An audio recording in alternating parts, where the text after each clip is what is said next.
go, ladies and gentlemen, and welcome back to the Tour de Verse stage number 2. I hope everybody's having a great day today. I am your host, Crucian Gaming, and my man Blood Eagle is here as well today. Blood Eagle, how you feeling today, man? Not bad at all, sir. I am ready for some racing, no doubt. Oh, man, we had a great stage 1. We'll talk about that here in a minute, ladies and gentlemen. I hope everybody's having a great weekend so far, guys. I'm excited to bring you guys Tour de Verse stage 2, and obviously next week is going to be Tour de Verse stage 3 and the final race of the Tour de Verse, man. So, you know, let's get into this, man. Blood Eagle, let's talk a little bit about, you know, stage 1 and kind of what happened in stage 1 early on today. You know, we'll go into stage 2 and get some predictions out of both of us to see, how we feeling about our teams today. So let's talk a little bit about stage 1, Blood. How do you feel about stage 1 and the race overall? So stage 1 was pretty cool because it started out with some pretty much a flat land at the beginning that was mostly tundra. You didn't have so much ice. I mean, there was a little patch here, a little patch there, but for the most part, you had to worry about the tall grass hiding the rocks. The rocks were a major detriment to our racers, and then they had to work the way between those trees. As we got closer towards the end of stage 1, it started getting a little bit more hilly. We had to worry about the dips and the rises and the dips underneath them. We saw some of our racers lose some vehicles, quite a few actually. And it was a really good race, though. I was very excited about it, and it was kind of cool to see the underdogs Oro end up being on top of this whole thing. Yep, I totally agree, and we'll go over the placements, guys, later on as we kind of continue introducing the Tour de Verse to the new viewers out there. So if you're brand new to the channel, if you're brand new to the Tour de Verse, welcome. It's a pleasure to have you.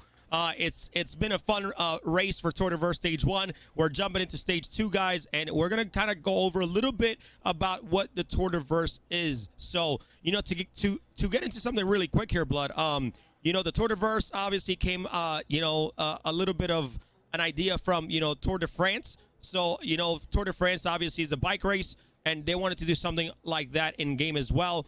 Tour de Verse, which is a total of 3 stages here. We finished stage 1 last Sunday. Stage 2 is today, which is actually a nice and shorter race, and we'll go over the map here pretty soon. But let's talk about the lore for the Tour de Verse and what stage 2 means as well. Take it away, Blood. So the lore of the Tour de Verse is made by Lev Kronenberg. And essentially what happened is he was tired of all of the people sort of being like worker ants. And, they were so focused on mining and they were so focused on hauling cargo back and forth. And he realized that there was so many things in the area that people could stop and take a look at, and so much beauty with sunrises on Daymar or sunsets on Microtech, that he wanted people just to kind of stop and take a moment to just really see the beauty. So he created the Tour de Verse as a way of sort of working your way through the Stanton system on the different planets and moons and really getting a chance to just draw in the beauty, as competitors and friends coming together to really just kind of get an idea of what this whole place is about. Yeah, I mean that all sounds fantastic, right? And like taking little bit parts of the game and make it into a race, man, is always beautiful. Like, I love the lore of Star Citizen. Like, honestly, man, there's so much lore in Star Citizen. Unless your name is the Astropub, and you know about this stuff, and he knows so much about the lore. Me, I know very, very little, but that's why I don't want to spoil it for myself. I want to wait till I get into Squadron 42 whenever that gets released, and kind of learn the lore through that perspective of the game. So I'm very excited for that. But stage 2, man, stage 2. It's going to be named As the Cold Wind Blows. As you guys saw, we're going to be racing through some incredible Microtech mountains. And like I said earlier, we'll go through the map here. So, it's going to have some really low temperatures. The, racers, probably, their windshields are probably going to be frozen. It's going to be this is going to be a tough terrain, but it is a shorter course than stage 1. So you're looking about 91 kilometers as the stage 1. It was about 143, so definitely a shorter course, but it's going to be pretty devastating going through these Microtech mountains. So, I'm very excited to see, today's race and see what team comes out on top. Like you said, Blood, we had Team Oro, who never raced before, And I feel like, we'll get into some predictions, but I feel like we're going to have a new winner on this course. And then we'll talk about that a little bit later on today. So anyways, like I said, stage 2, these guys are going to be going through these mountains. If you guys remember the rules that we'll go over here soon, there is allowing respawns like other races. There is respawning in the Tour de Verse, so that's going to be pretty incredible. But let's talk about the rules, Blood, because I know you're pretty familiar with them, and I know we also got some changes on the rules. So let's go over that a little bit. If you take it away. So as far as the rules go, as Crucian said, unlike some of the other races that you may have come across in the past, the teams are allowed to respawn as often as they want in their scout ships. I believe all teams are running with a Carrack for this entire race. So as often as they die or something goes wrong, they can respawn in that Carrack. Same thing with their vehicles. If a vehicle blows up, if they have a problem with a vehicle, wheel falls off, they hit a tree, it's turned upside down, they can't get it to pull up, they can respawn, back in that Carrack, have the Carrack land under, behind where the first one blew up, so it can't be farther towards a checkpoint. That's one of the clarifications we have this time. So you have to be behind where your other vehicle blew up or became disabled. The way that it works is both of our racers, our driver and co-driver, need to be in the vehicle at all times. However, another big change that we've seen is if something happens, both driver and co-driver die, it takes time for them to both respawn back in the Carrack. So if the first one spawns and has no problem, but the second one is having an issue respawning, or there ends up being some sort of a delay for any reason, then we're going to allow that person to become the driver, hop into the new vehicle, take off out of the Carrack and go, while the co-driver is busy spawning. Once the co-driver has spawned, it is up to that Carrack to catch up to the vehicle. The vehicle has to come to a stop. The co-driver gets out, hops in the seat, and then they take off together. So that's a little bit of a change that we have this time. As far as the checkpoints go, there will be a referee and a Cuddy Red at the checkpoint. That referee will be checking in all of our racers as they get there. Once our racers arrive at the checkpoint, one of them must get out, run into the referee, check in with the referee. Once they've checked in, the referee will give them the okay. They hop back in and they take off again towards the finish line. And then once they head to the finish line, there will be somebody, there'll be somebody there waiting for them, another referee, and that's pretty much the race as far as that goes. The support ships that are following and are being the eyes of the racers cannot fire on the racers or inhibit the racers in any way, and the race vehicles themselves cannot fire on the support ships, but can fire on each other.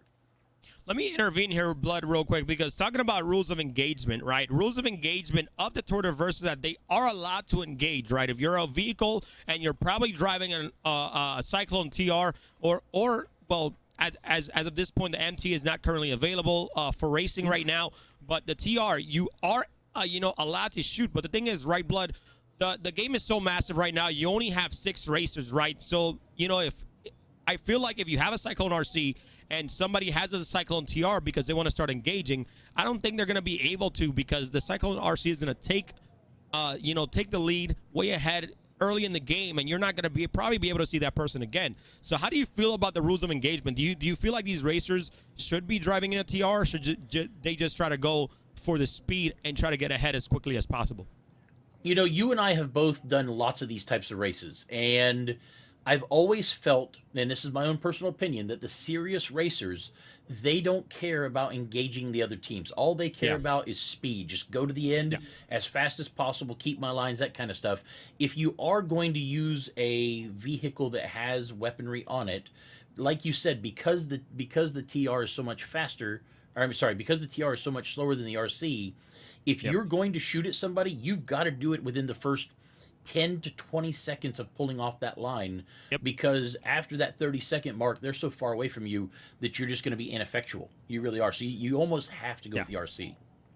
Yeah, that's what my thought though too. My thoughts so too. I said to myself, if this race had about 32 racers or a more massive, intensive, number of racers, then that would make a lot of sense. But with only 6 racers competing on the Tour de Verse, to grab that first place championship, in the inaugural season of Tour de Verse, it's going to be tough for you to find, in a TR, find some engagement and try to kill another racer and try to, make them respawn and waste those Cyclones that they have in their ships. So,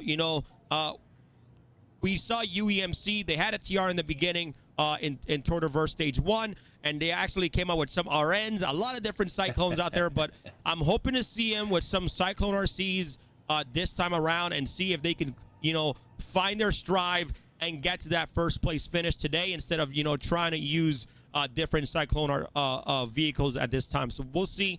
But before we continue here, we do have a little video from Zark Media about the Tour-de-Verse, and we're going to check that out right now.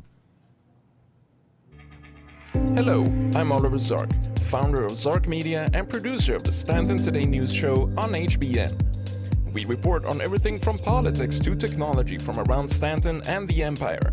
And if you haven't already, please subscribe to Zark Media to stay in the loop with important events. I'm Oliver Zark, and you will be wiser than yesterday. Now enjoy Tour-de-Verse, and I'll see you on Stanton Today.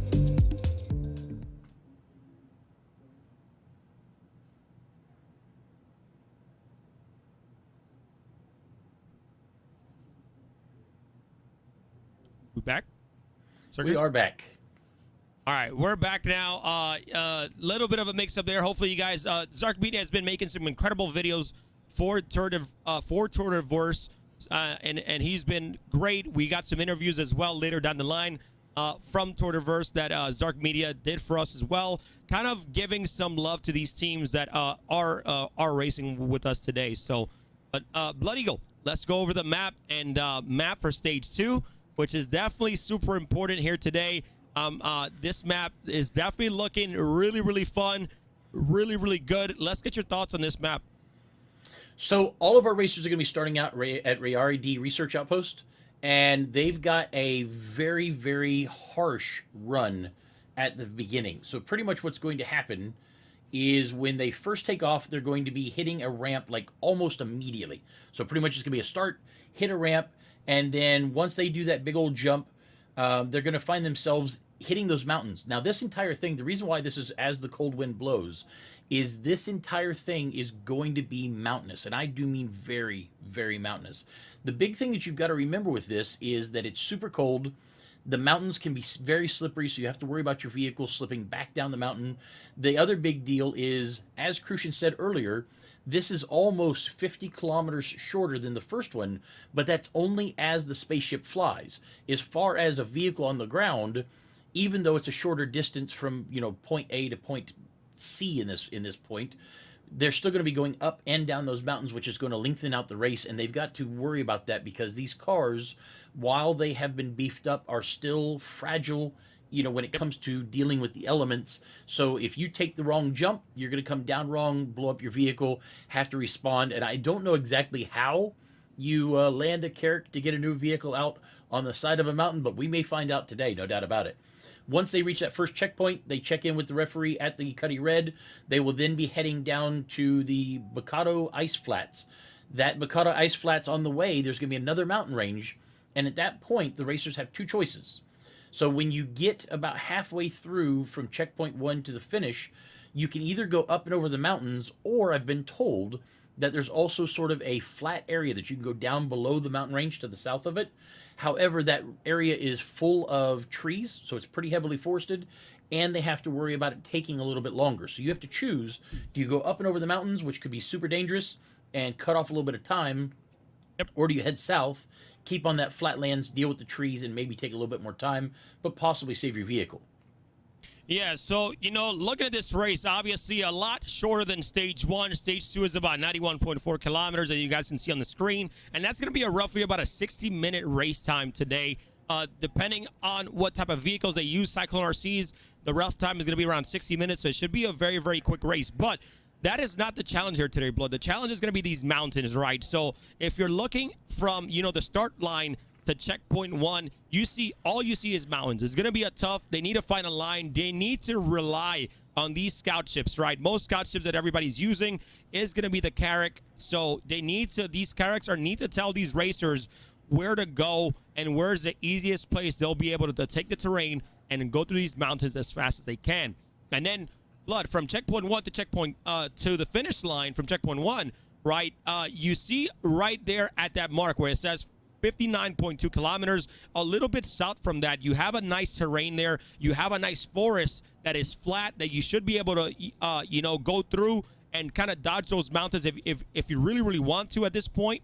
But it does take a little bit longer because you do have to dodge some trees. So, but right now, right, WTTC, they actually ran out of vehicles in stage 1. So right now, if you only have 1 or 2 vehicles and you're losing, your cyclones because you're going through these mountains, I think it is a valid option for you to go south and go under and around these mountains so you can hopefully preserve your vehicles in a better terrain towards the finish line. So, it's going to be definitely an intensive race here, and a little bit of a nice feel that they actually added. The Bocado actually, it comes from, who was it here? It was, I think, Richard Bocado, who actually, I think, invented like ice, and they take ice around New York and things like that. So, it does mean something. They're a supplier of frozen water.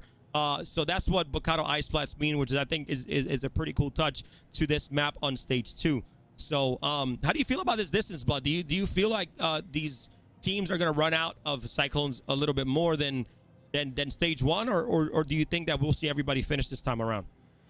I honestly think that this one is going to be more dangerous than stage 1 was, due to the fact of having to not only worry about getting up those mountains without sliding back down, but once you're up there, trying to control your descent on the other side without running into a rock or a tree or flipping over and blowing up. So I have a feeling that we're going to see more destruction this time around than we saw the first time, because the first time, even though you had those little rocks and stuff in the trees, it was a much more flat terrain than this is going to be.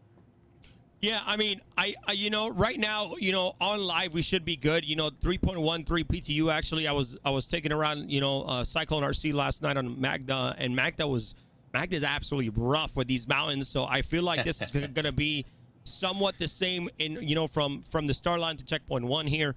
So I think that I think mountains are not going to do that much damage overall. I think we'll get these updates on how much damage the Cyclones are taking and what teams they are. So I think that we'll see everybody finish, but they will be going through some Cyclones, and hopefully this time around they have more than 5 and they kind of squeeze as many as they can into those Carracks. So it's gonna be definitely a good one. So we had Oro finish last time here, Blood. Who you think? Let's do a little bit of prediction here real quick before we jump into team introductions. Who do you think is gonna finish first today? Do you feel like Oro is gonna bring it on race number 2, or do you feel like somebody else may take the reins on this stage?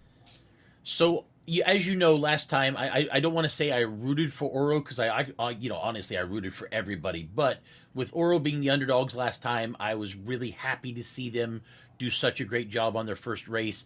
However, this is a completely different dog than we had last time. And I believe because of the mountainous terrain that we're going to be dealing with and the types of conditions, I honestly think that our more veteran race teams are going to have an advantage because they've dealt with this stuff many times in the past on the different races they've done. So I have a feeling that somebody like Nova or Voltic Rain may end up really kind of pulling ahead here due to that knowledge, that veteran experience of having done these things so many times. Yeah. I totally agree with you there, and I stand with your opinion. I feel like Roguestar, Team Vora, Voltic Rain right there, I think they should be able to pull it off on this stage number 2 of Tour de Verse. They've been in the past, they've been part of the Daymar Rally, they've been part of trying to qualify for the Stanton 7 as well. So I think that for this stage, I think that I'm not trying to discard Oro. You guys absolutely raced fantastic. It was your first race ever, but I think this terrain is definitely going to prove some difficulties, and it's going to be heavily relied on experienced scout ships. Now, I do feel like Team Oro, though, they might be coming off a very, very confident win and may give everybody else a run for their money. So, now let's talk a little bit about how the Tour de Verse overall is a little bit different from other races like like the Stanton 7 or Daymar Rally, right? So we talked about a little bit of respawning, right? In the Stanton 7, you don't have respawns or scout ships. You really have to rely on you practicing the race. So, Blood, something unique that, that this race has is that, can you let the people know about racers and if they get the map, ahead of time, or if they get the map 12 hours before the race? That's one of the things I think is so as Star Citizen progresses, we have lots of organizations, lots of groups that come together, create these events, and I love it. I absolutely adore it. One of the things, and so many, you're racing, right? How many different ways can you do racing? Well, let's race around a rock, let's race on ice, let's race on the desert, Yeah. but you're still racing. One of the things that makes the Tour de Verse so unique is within the Atmo Esports community, our race teams have months or even years to prepare for their races and do the race over and over and over, because we give them the maps, we tell them where the points are at. They get a chance to scan the terrain, learn the curves, know where the pitfalls are. The Tour de Verse, though, is very unique in the fact that until today, until just like an hour ago, not a single one of these teams had any idea the route we would be taking today. In fact, Crucian and I didn't know the route we'd be taking today until we get in here and they're like, oh, hey, by the way, here's the map. Congratulations. Hope you guys do all right. And what that does, I believe, is it really shows you the skill of the teams. And I'm not saying that the people that race in Daymar or Stanton 7 are not skilled racers, but there's a difference between being able to drive a vehicle or being able to fly a scout ship and doing it on the fly. Like if NASA said, hey, Crucian, I'm going to hire you as a rocket scientist, and you said, great, I've never done it before, and they said, oh, we're launching the space shuttle in 3 hours, good luck, man. Then you get out there and you're like, oh crap, okay, well now I gotta show what I'm worth. And this is kind of the same thing. These guys come out here, they're like, hey, here's the map, and the racers look at it and go, crap, I don't think we practiced this area. Oh well, let's do our best. And then they go out there and they do their job. And I think that skill really separates people. Yeah, I totally agree with you as well, right? But we have a little bit of difference here, because the Daymar Rally is going to be the Daymar Rally no matter what, right? It's based off of the Dakar Rally. You got the Tour de Verse based off of the Tour de France. I just love these mashups, right? I love these mashups that are bringing real life stuff, real life races together and putting them into a game. Like, CIG, all we need is some F1 vehicles, some NASCAR cars. Let's just put them in there, man. I'm down with that.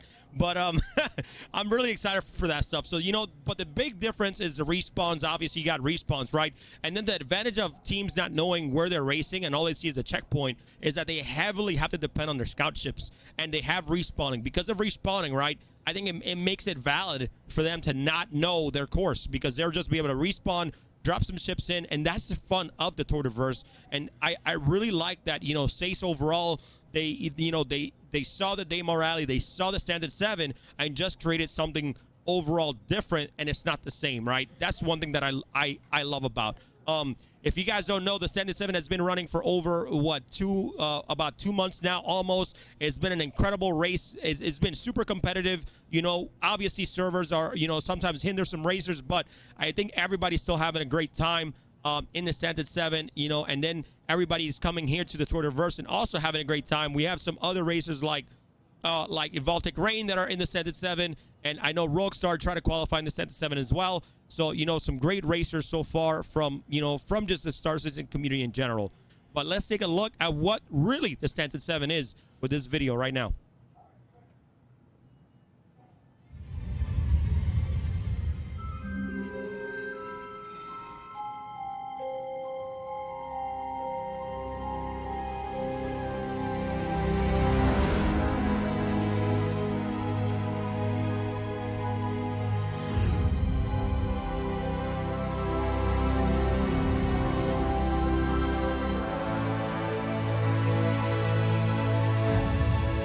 Atmo Esports and the Bad Token Race Club are proud to bring you a championship event like no other. The Stanton 7. This exciting rally circuit pays homage to Earth's classic rally and Formula One traditions, pushing drivers and their teams to their absolute limit across some of the toughest terrains Stanton has to offer. Qualifying teams will push through 7 individual races, located across the system from the isolated moons of Crusader to the bustling city centers of Hurston and Microtech. Each race, pilots will control a featured vehicle, from the rugged Drake Dragonfly to the lightning-fast Tumbril Cyclone, navigate perilous terrain and conditions, as well as one another. Racers will face off on Magda, crashing through mountain passes and dusty valleys. Walla, where jutting cliffs and deep craters force pilots to thread the perfect line. And Cleo, where one wrong move means plummeting into a lunar sea.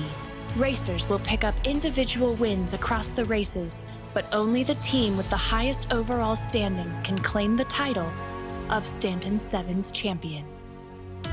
Sign-ups begin soon. Get your crew together and join us for the Stanton 7. You won't want to miss it. The two. Thanks.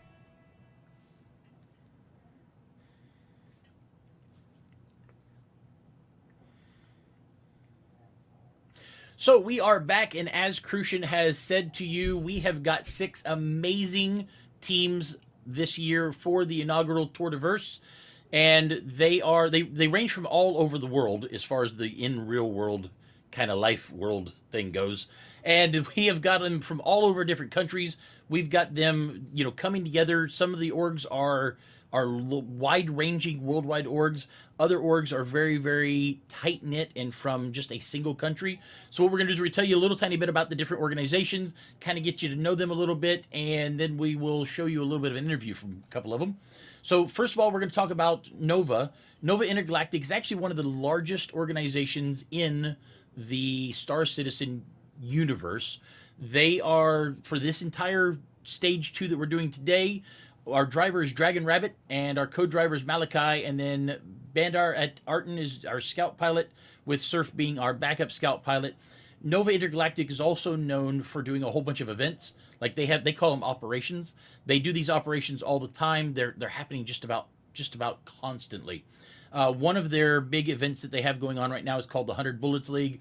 100 Bullets League is a 2 versus 2 PvP thing that they're doing over the next 8 months, and it's pretty cool. Very, very neat. Another one of our teams that we're going to be talking to you about today is Vora, or Voltic Rain. Voltic Rain is a small gaming org. They only got 68 members, and they do everything in Star Citizen that does not include piracy. It's got to be legal as far as they're going. As far as their Stage 2 team goes today, we've got Khan Solo, who's our driver. We've got Morganson, who's our co-driver.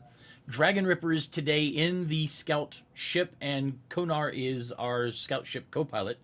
And as far as Voltic Rain goes, Voltic Rain actually was created as a racing club after being, seeing the Daymar Rally, and they came together from Germany, the entire team today, in order to get this done.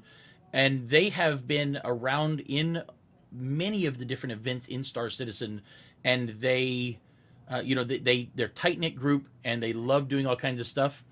As far as Vora goes and Nova goes, we've actually got a video today to kind of introduce you to them and do a little bit of an interview with Zark Media, and we will go to that right now.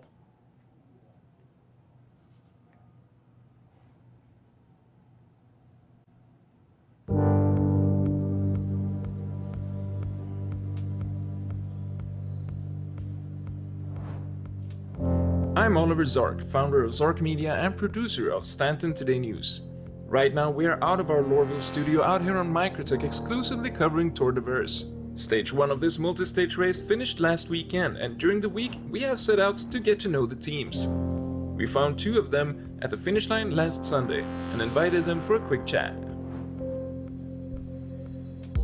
Endurance is definitely our strength. I think we need to work on being a little bit more strategic with our boosting, being a little bit more careful and thought out in our navigation. We basically made the decision that speed was the best bet in all instances, and we toyed around with a couple of options, but it just always seemed better to focus on the race. Also, I just wanted to give a big shout out to my org. Thanks Nova for putting this on. That was awesome.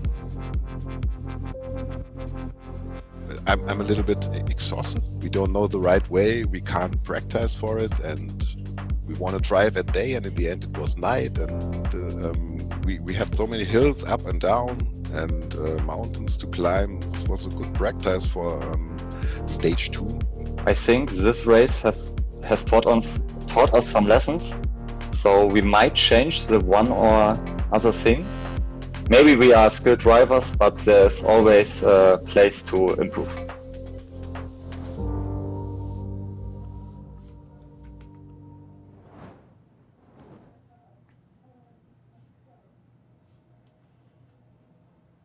All right, ladies and gentlemen, and we are back. Great video there by Zark Media, giving that spotlight to Team Nova and Team Vora there.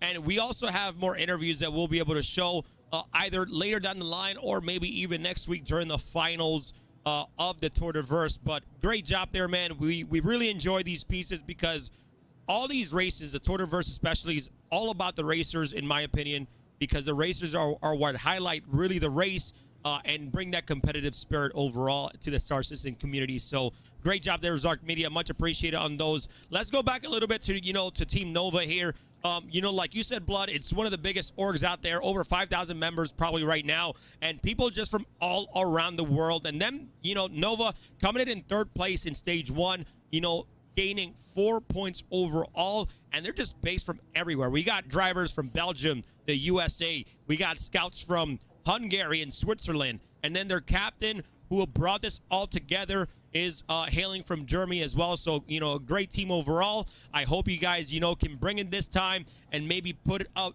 put that level up another notch and hopefully get a first or second place finish on top of your, third place finish from the last time, and maybe put some points on the board here for stage 2.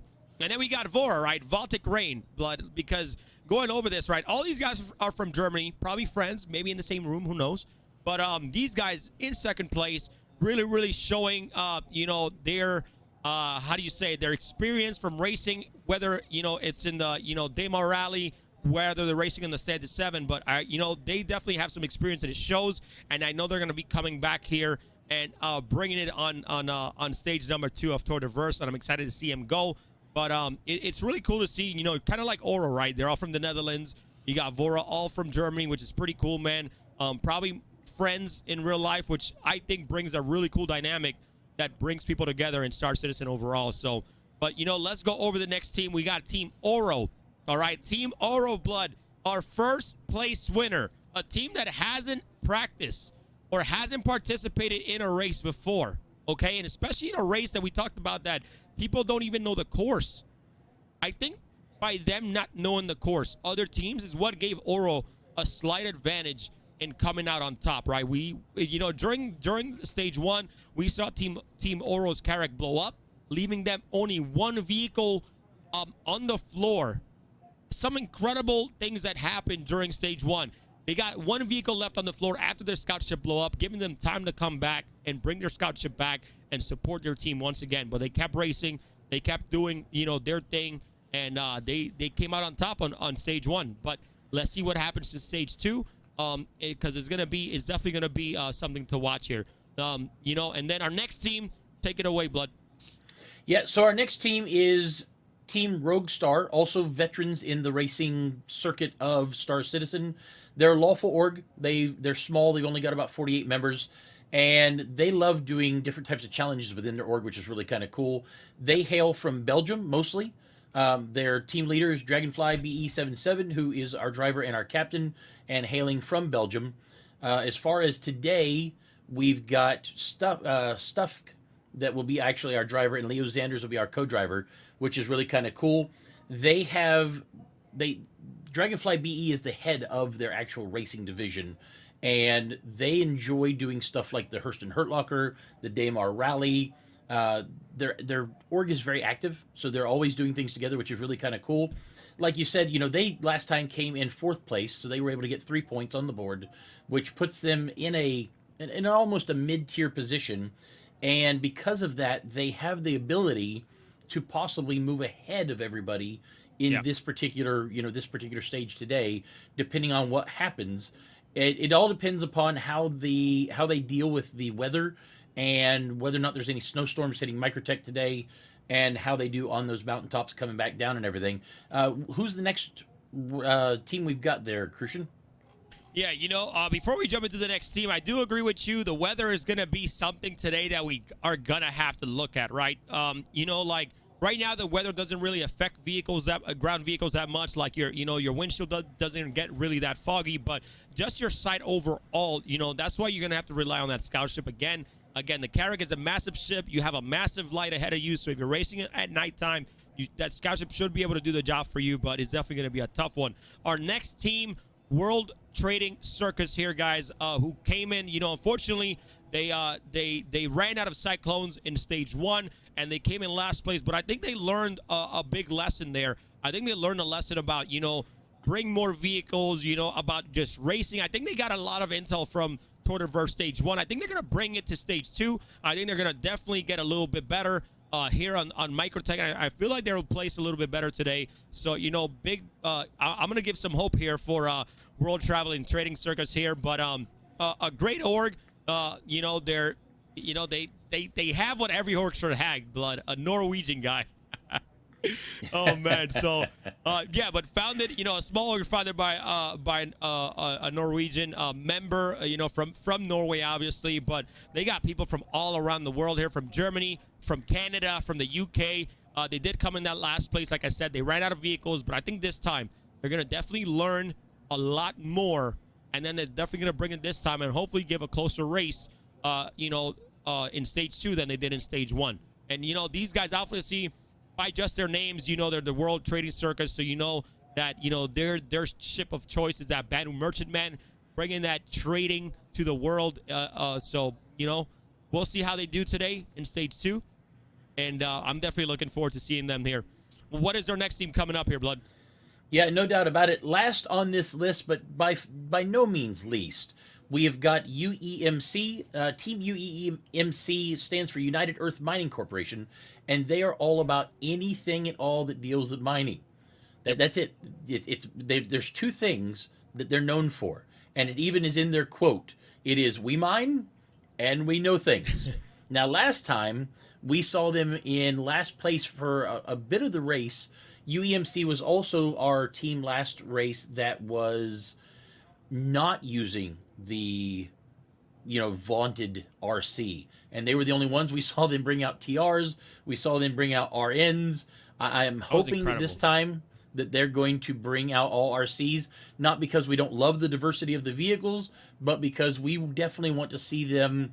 I feel that due to them not having an RC last time, that it sort of handicapped them and did not give them a chance to shine with the other teams. So I think this time around that if they do run all RCs, I'm hoping to see them be more competitive in the lineup of the racers and maybe even have kind of a closer race. As far as our team goes today, Old Man Johnny will be our driver, with Pixel Eats being our co-driver in that, hopefully, RC. Tessa D will be our scout pilot today, and Lockup 00 or Double Ot will be our scout co-pilot. Now, UEMC hails from the United States and Canada, and then, oddly enough, they've got a Norwegian guy. Because, let's go. Obviously, you can't do it unless you got a Norwegian guy. So they've got a Norwegian guy as well. They will be using a Carrack today for their scout vehicle, as everybody else will. And I'm telling you, I know that the vehicles do well no matter what the weather is, but if you are snow blind due to a blizzard and your scout ship is snow blind due to a blizzard, you may find yourself really hurting to try to get up and down those mountains. Thank God the Carrack's got such a beautiful windscreen on it that you can see so much, but if that thing's all blacked out white, it's going to be hard for you to see where you're going. It really is, both you and the scout ship. Yeah, I want to give a little bit of a shout out to a member on UEMC. That's one of their members there. We got Stem Citizen. I don't know why he's not racing. I'm going to call you out on that. You need to be racing with your team, man. You can't be on the list and not race with your team, brother. So make sure you get on one of these races, hopefully the finals, even on the scout ship, and support your team, man. But Stem Citizen, everybody should know him from the Yacht Club. That Yacht Club does some incredible stuff for the community here. If you guys haven't seen them, they do have a podcast every Wednesday night around 10 p.m. Eastern. And those guys always love to kind of showcase the community, showcase photos, showcase just things about Star Citizen news. And they cover a lot of stuff, and it's a great show. So make sure you guys definitely check out, the Yacht Club whenever you guys are able to. Just go follow them. It's Yacht Club. You don't know how to spell yacht. I don't know what to tell you, but yeah, just go make sure you guys go follow them. They do a great job. Joran, who is also pretty much the creator of Bar Citizen as well, also a great guy on the Yacht Club. So make sure you guys go check those guys out because they do a lot of great stuff for the community, especially giving the spotlight here to the Tour de Verse. Great people out there. So thank you so much. But another shout out we got to do, Blood, here is, we got our security team making us, feel safe while we're racing in the Verse.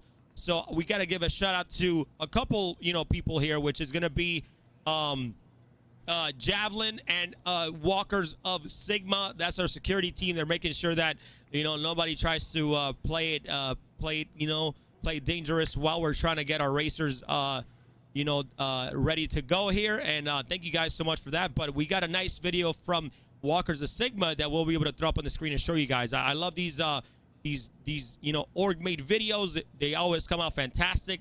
And let's go check that out right now.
All right, ladies and gentlemen, we're back. We're having a little bit of technical difficulties getting ready here, but we're going to still continue talking about the Tour de Verse, and we're going to check out the map one more time. For those of you guys that haven't been around and didn't join us in the beginning, we're going to go take back a look at the map and kind of go over this one more time so that way you guys can understand, right?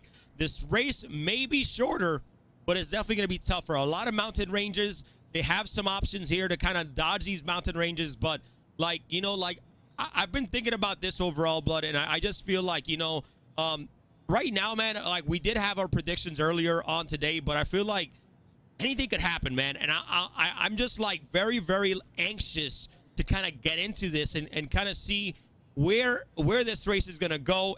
Starting from the beginning, it looks tough. They have about 32 kilometers of just straight mountain ranges, right? I think that the first team that passes this first mountain range here, Blood, is going to be our winner. What are your thoughts about that? So I know where you're coming from, and I can't agree with you more, because once you get past that first mountain range, you've essentially set yourself up where all of the worst is behind you, so to speak, and your competitors are still dealing with that while you've kind of got nice, clear sailing. However, once you get past that first mountain range, I think that some of the people are going to become a little lackadaisical on that nice flat ground before we get to that second mountain range. And that second mountain range, they're going to have to choose whether or not to head down south and dodge trees, which can be tough in their own, or go across that other mountain range and try to deal with it.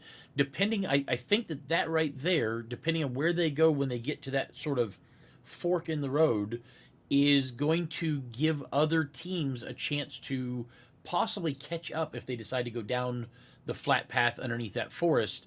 And, then they could say, well, hey, we're behind by 10 minutes. Let's go up and over that mountain range and try to cut down our time and make it a little bit faster. We're willing to deal with the danger. So I don't think we'll have a really good, clear picture, in my own belief, until after we pass that second mountain range and they get back on those flats. And then depending on where the jumble comes out, I think we'll have kind of a good indication of where we're at. Yeah, I totally agree with you, there. I just feel like I think the first 30 kilometers of this race is what's going to be the determining factor. I'll be honest, if I'm ahead 10, 20 kilometers, knowing that I'm ahead by at least about 7 to 9 minutes there, during this race, I am going to take the safer route. I am going to cut under and just, dodge these mountain ranges because I don't want to deal with taking damage from jumping too many mountain ranges. Obviously, Microtech doesn't have, the gravity that other moons have or other planets have. So, when you land, you are going to take more damage than normal. So I feel like maybe, if you have a significant lead, take the safe route, go under, and finish strong. If you're taking the lead, man, and you're in the lead, you're either watching the stream or you're just watching, the people behind you, your scout, your ship is telling you, hey, you have a good lead. I would go under. I would take the safe route and make sure that I come out on top and win. But, let's go take a look at our placements right now because I want to go over the placements so that way we can kind of tell, if what happens if any team.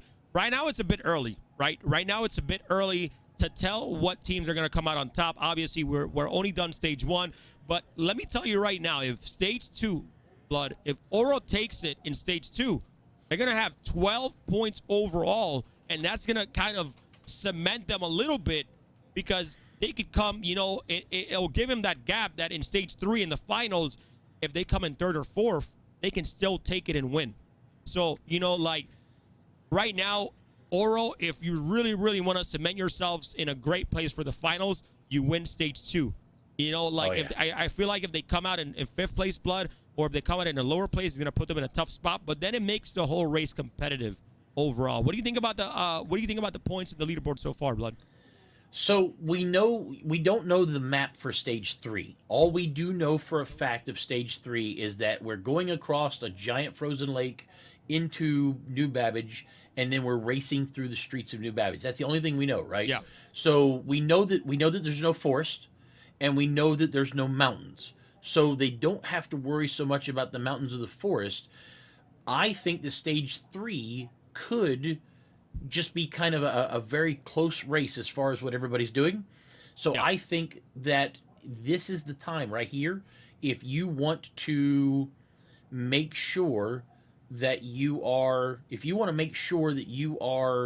enough in the lead so that you don't have to worry about your competitors during stage 3 because it's so, I'm going to say relaxed. Obviously, I haven't driven the route, so I don't know, but it seems to be a lot more flat and clear. Then this is the time. You've got to get those points now and get them on the board, because if you can leave your competitors in the dust now and you can put them behind you enough points, you could make it so that no matter what happens to you in stage 3, you're still sitting pretty.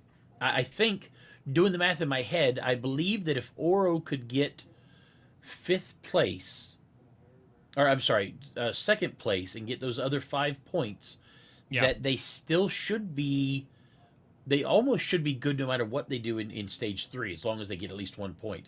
But, so many things could change, especially with the weather out there on Microtech. It is, what's the word? Colder than a witch's nipple, I think is the saying. Cold as the wind blows. yeah, cold as the wind blows, exactly. So I think that they're really going to have to push hard today to make sure that they put themselves into a position where they come out enough on top to not have to worry so much about stage 3. Hey, totally agree with you there. We're going to have a quick break, and we're going to play our informational video here that's going to tell you guys a little bit more about Tourverse, the rules, and everything that that Sace Gaming has made for us today. But when we come back, ladies and gentlemen, we're going to talk about the, what do you call it, man? I just had the word in my head. That event that's coming up in Star Citizen there, Blood. What do you call it again? Oh, the Invictus. Yes, Invictus Week. When we come back, we'll talk about Invictus Week, and we'll kind of go over that a little bit here pretty soon. So for now, check out this. Yeah, exactly. Check out this quick informational video about the Tourverse. We'll be right back.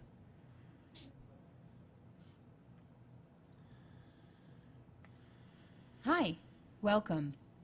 In this video, we will provide you with information about the Tourverse 2951.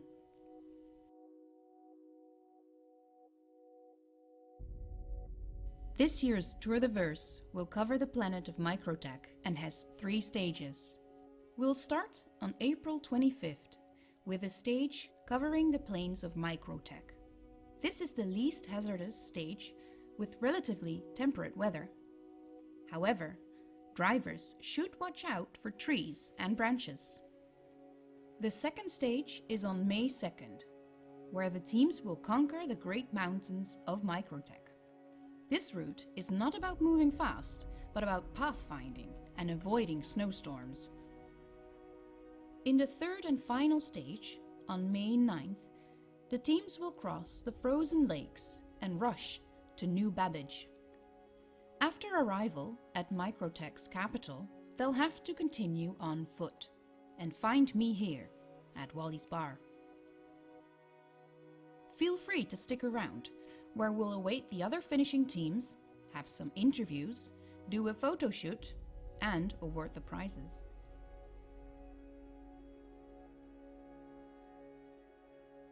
After each stage, the teams will be awarded tour points.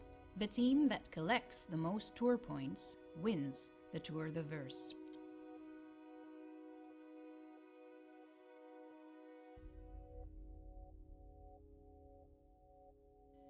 During a stage, the drivers must pass several checkpoints before proceeding to the finish line.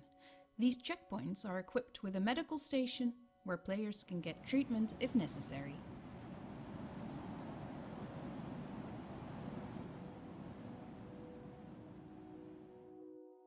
The Tour de Verse is open for 6 registered organizations. An organization provides 4 players per stage, 2 drivers and 2 scouts. The drivers mark the team's progression in the race. They may travel by foot or by any of the Tumbril Cyclone variants. The scouts support the drivers. They're the eyes and aid in the tour. They can use their scout ship to explore paths and carry spare vehicles, food, medical supplies for the drivers.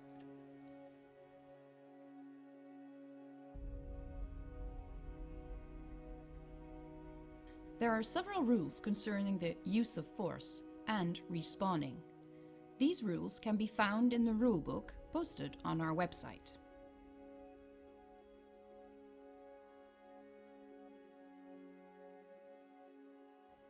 Teams should note that Microtech has had a terraforming accident, which makes the environment barely livable. Temperatures may drop to minus 80 degrees centigrade. There are several shops in New Babbage that provide adequate protection. We suggest you visit some of these shops before race time. We're looking forward to seeing you April 25th. There will be an entire camera crew reporting each stage. So don't forget to invite your friends for the live stream. May the best team win.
All right, ladies and gentlemen, and we are back. A great informational video there about the Tour de Verse, so it kind of gives you a little bit more understanding about how Tour de Verse is structured overall, by rules, by points, and everything else down the line. But guys, I want to see you guys in chat. I hope you guys have been enjoying the show so far. We're about to get started here very, very soon. But before we start, chat, I want to let you guys, I want to know what team you are rooting here for. Who are you here to give your love to, guys? Make sure you guys drop it in chat. What team out of all 6 teams? You got Nova, you got Vora, you got WTTC, you got UEMC, you got Nova. So, guys, show some love in chat to the teams that you want to see come out on top in Tourdiverse Stage 2.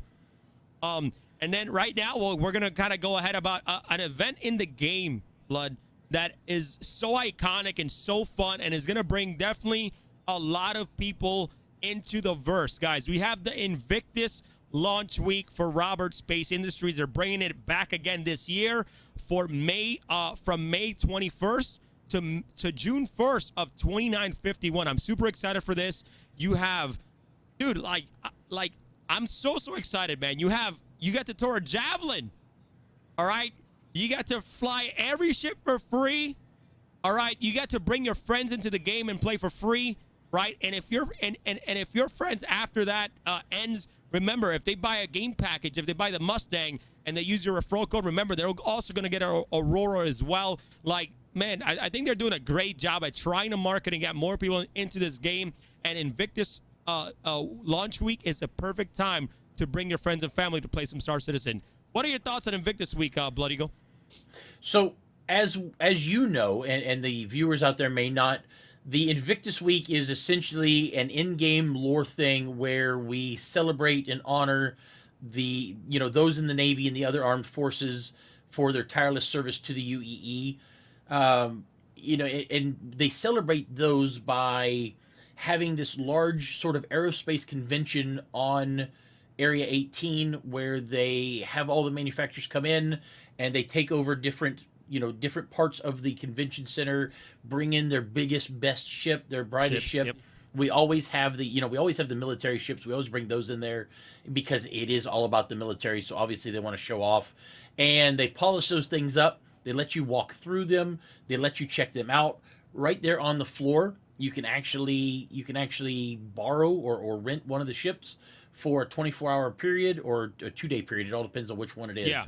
And they let you fly it around. You get a chance to use it, see whether or not you like that ship, maybe be enticed to actually buy the ship. Last year, there were a few things out of, as far as non-immersive or non-lore that were missing. So one of the big ones that was missing last year was the 999th Squadron doing a flyby over the convention center in atmosphere. I believe this year that's actually going to be happening. I think, from what I read. Go. Yeah, I mean, that would be really, really cool to do. Like you said, the touring the Javelin, I mean, come on. For all these years, we've been waiting so much for this Javelin to happen, and we've seen it a little bit in the verse, and we got to play with it as far as it being an NPC ship, and they did all the docking. They got the docking down now, but we really don't have any ships that really utilize the docking. And I saw one of the developers on Twitter this morning who said, my team worked on the docking for the Javelin that you guys get to see, and I can't tell you how excited I am for you guys to see this thing in action. And I agree with him. Being able to see the docking actually work on a ship as large as the Javelin, that's going to be so cool, man. There's so many things I'm really looking forward to. Last year, we had quite a bit of fun. People were glitching into the Javelin, and they were glitching into the Idrises, and we were messing around with them. People were flying close, working out. I had a bunch of buddies and stuff that were trying to sit at one end of the guns and the other end of the guns and determine how many meters it was between them, so they could determine if it was a size 9 or a size 11, or and it was a lot of fun being able to do all that. This year, I think that newness that we had last year of the first time thing may wear off a little bit, and I think people might take it a little bit more seriously this time around. I have heard that the Javelin is immune to damage this year, so our people out there that want to just go and blow things up, so I've heard that you can't do any damage to it this year. You can't blow it up as it's making its rounds around Stanton, so it'll be neat to kind of see what the differences are this year. I'm looking forward to it. I really am. It's going to be amazing. It really is. So, Blooded, guess what? Let's go switch over right now to our starting camera because we're about to start Tourdiverse Stage number 2, ladies and gentlemen. I see a lot of you guys super hyping the channel. I'm about to get hype here. Root for that team that you want to win, guys. Show them some love in the chat one more time because we're about to start Tourdiverse Stage 2 here in a few moments, guys. We're ready to go here. We got all 6 teams. Like I said, Blood, we don't see any TRs today. All we see is some Cyclone RCs ready to race. Again, looking beautiful. I think, look, Blood, there's no weather so far, but I know as it gets darker, that's going to become an issue. But let's see, we'll keep you guys updated. Let's put up the scoreboard really quick here so people can see what to look at. You're going to see a scoreboard right above me, ladies and gentlemen, and that will tell you guys how far they are from checkpoint 1 and how far they are from the finish line overall. So we'll keep you guys updated throughout the whole race. We got different camera views. We got different race views. It's going to be absolutely an incredible race, guys. So I think we're ready here in a few more minutes, guys. Yeah, we've got multiple camera operators. We've got the team view from the pilot's perspective in the vehicles. It's going to be really neat because it gives us a whole bunch of camera views. It gives us the opportunity to see the excitement from the air, the action from the ground. You'll get to see the jumps. You'll get to see the flips. Hopefully you won't see the blow-ups, but it's probably going to happen. So you're going to get to see all these different views. One of the cool things is that you're going to notice at the very top left-hand corner over there, over there, you can see at the very top over there where it says Smell of Napalm. Smell of Napalm is one of our mini camera operators, so whenever you see that change up there, you'll know which camera it is that you're on.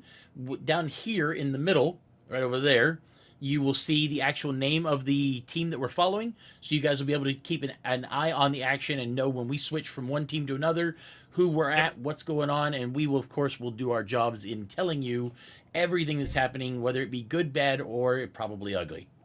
Yeah, right now we're going to have some shaft goes off. Right now, all camera team is using the Reliant Makos. Obviously, the camera in-game is not functional yet, but still a great ship to be a camera with. So, again, big shout-out, like Blood said, to all the camera teams that are helping us today capture these moments for these racers. I feel like 2 races are very, very close there, but as soon as we get these shafts off, guys, the race will begin. And let's make sure we keep our eyes out on that, man. But once they start, Blood, I want to go into something about Invictus Week really quick because I found something interesting and I kind of want to share it because it's important. But here we go.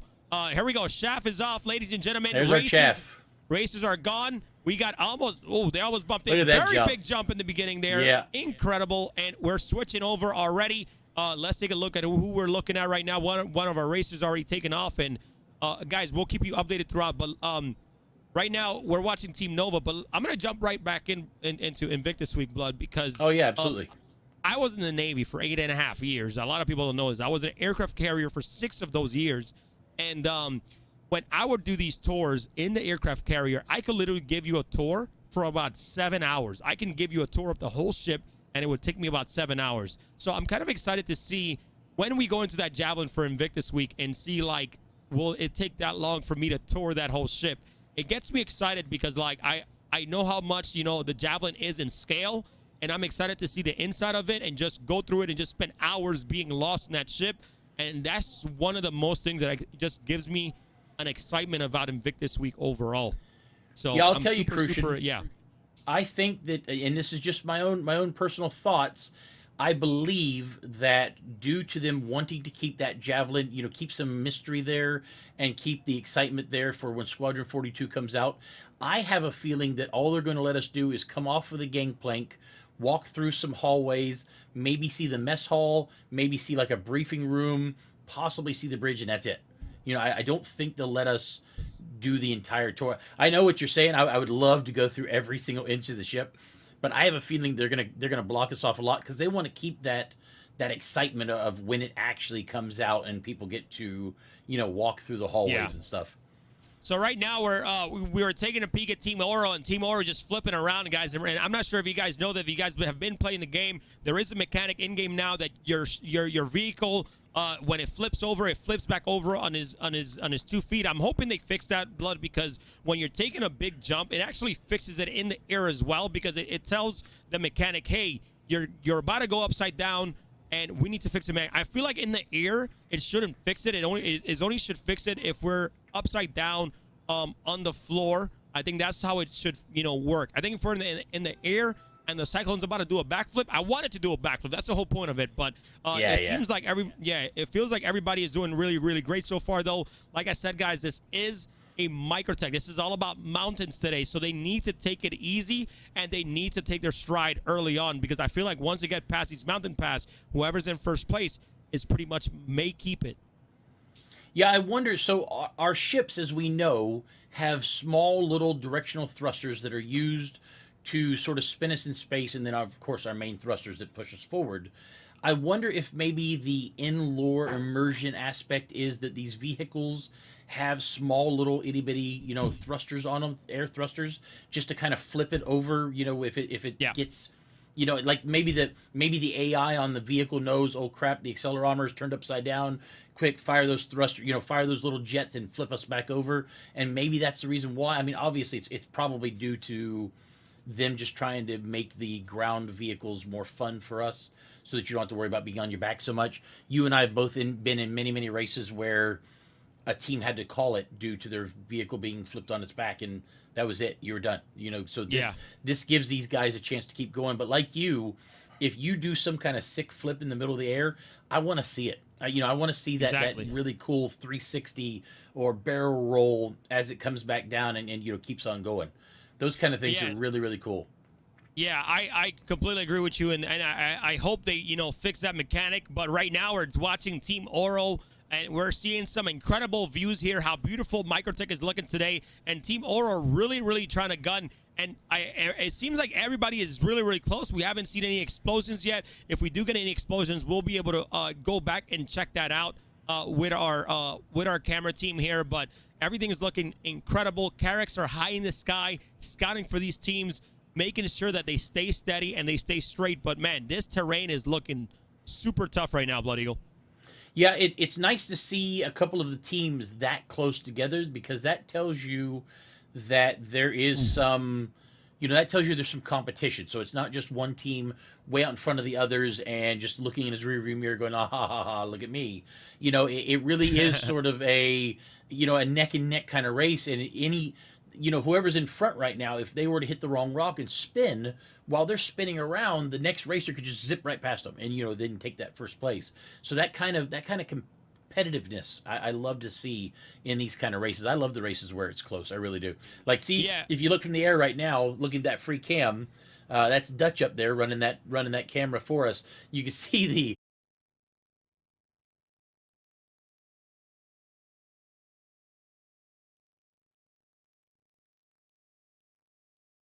zip through this. Look at this. These guys are all, that's five. No, that's all six of them. All six of them are extremely close together. Yeah, you have a team that's a little bit behind, though. You see a team like, I've talked about this in the last race, right? Like, you might think that, even though they're in first, they're at a wide angle, which puts them really far away from each other, and they look like they're far away, but they're not, right? Because you have teams that are taking different strides in different lands. So, I think that we're not going to see, I think we'll start seeing a gap a little bit more into the race, but everybody seems like everybody's super close right now. And if we want, we can pop up the scoreboard, see if that is currently updated, so you guys can see how many kilometers we've already went so far. So, we started at, remember, the stage 2 overall, Blood, is 91.4 kilometers. We're already about 20 kilometers or so in, about 15 actually.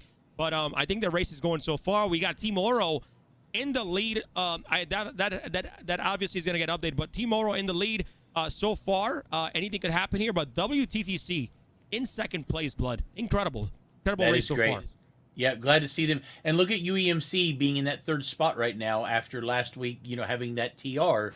This right here goes to show you, not only is it driver skill, but the fact that they've switched over to that RC this week really shows a difference, because it has allowed them, instead of being left behind the pack, they're now right in that middle, and that gives them a chance to possibly even take the lead and win the whole thing, due to the fact of switching just that vehicle and the driver, of course. Yeah, and let me tell you something, ladies and gentlemen. This course looks like Team Oro is having some tough time trying to find exactly where to go here. And, that scout ship needs to tell them, hey, go left. And one thing I like about Microtech is that you don't have that gravity, so you can jump off a mountain and clear over a ton of rocks, right? The gravity won't allow you to do that in Microtech. Microtech does have some gravity, but it's not like, it's not like Daymar. It's not like, Magda, where you're able to kind of shoot yourself off. But damn, this is going to put Oro right now in a massive crater. This is going to be tough to get out of, but they're doing really well. Got stuck in that rock. man, this is a tough terrain. Losing his fender there, they Just need got to be rid of that. careful because they're taking some incredible damage here by Team Oro. And I'm pretty sure that right now you're going to have WTTC probably taking the lead on there and passing them right now. Yeah, that definitely gives them a chance to go ahead and take that lead from Oro. You know, like you said, without that scout ship telling you exactly where to go, you are in a very precarious position where you've always got to worry about what is over the next hill. Where is the next rock coming? If I jump too far or too fast, you know, we've seen racers in the past in other races.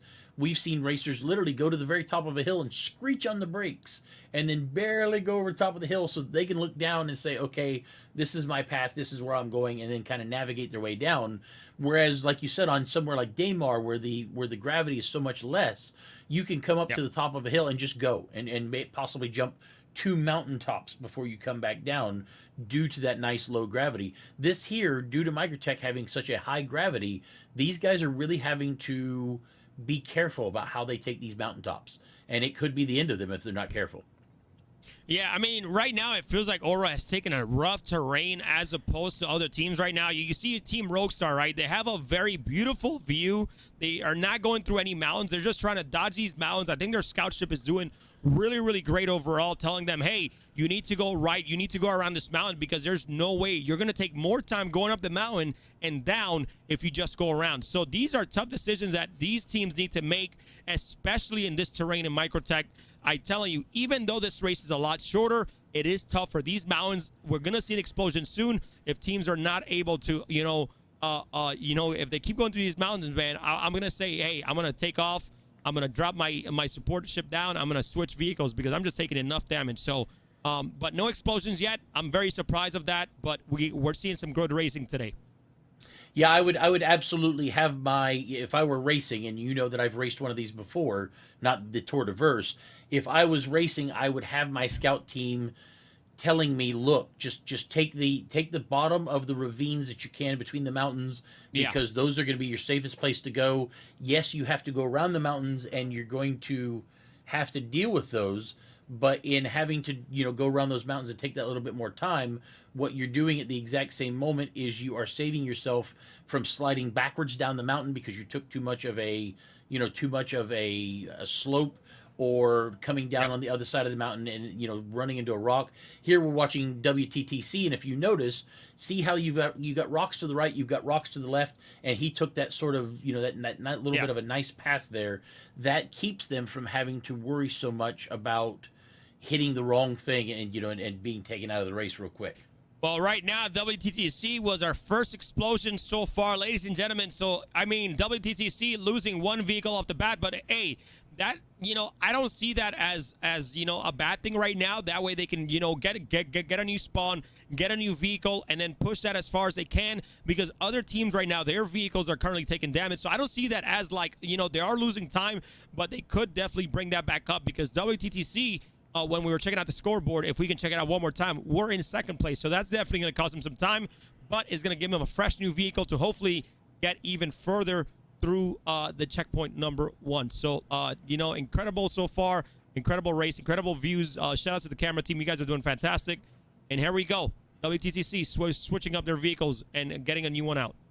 Looks like we're back on Oro now, who's got a little bit of a nicer kind of path as far as not hitting those jagged mountains, although that is one heck of a jump, and I'll bet you that just came off a couple points of the health on that hole right there, because that is a heck of a jump. Well, as long as you can hit it flat-footed, and I do mean perfectly flat-footed, those shock absorbers, if you look at the back of the car right now, you can see that the shock system on that really absorbs some punishment. And I mean, it's, as somebody who rides a motorcycle in real life, one of my favorite things to do going down the road is watching the front forks, because you can see that front wheel.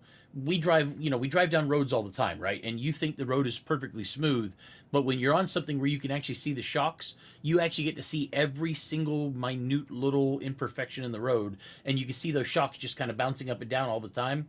And you can see that on these vehicles because of the way that they did the shock system.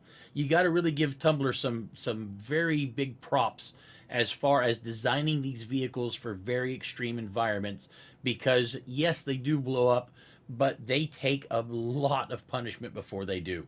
I'll be honest, man. You know, I think the vehicles right now, especially the ground vehicles, are in a good spot. But I think there's so much space for improvement, right? They're you know, like taking that compartmental damage where you're taking damage like on your wheels, where you're taking damage to the back of the vehicle as opposed to the front of the vehicle, obviously where your engine is at. So right now, I think there's so much more to improve. But I'm really liking the feel of the vehicle right now, especially in 3.13. I think they did a great job, and I'm excited to, you know, get a feel of the vehicle. I feel like the shocks are definitely improved. The vehicle's hugging the ground a lot better as well. So I think things are looking good.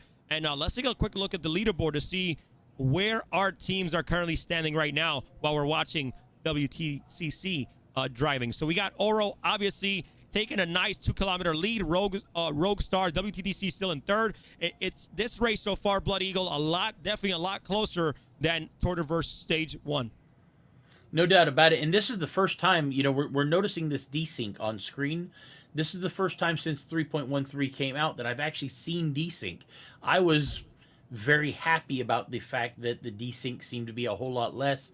We're seeing a little bit here. It doesn't seem to be affecting our drivers too much, and I'm very glad to see that. But we have seen them kind of zip through a rock or a snowbank or hang in air for what seems like an impossible moment.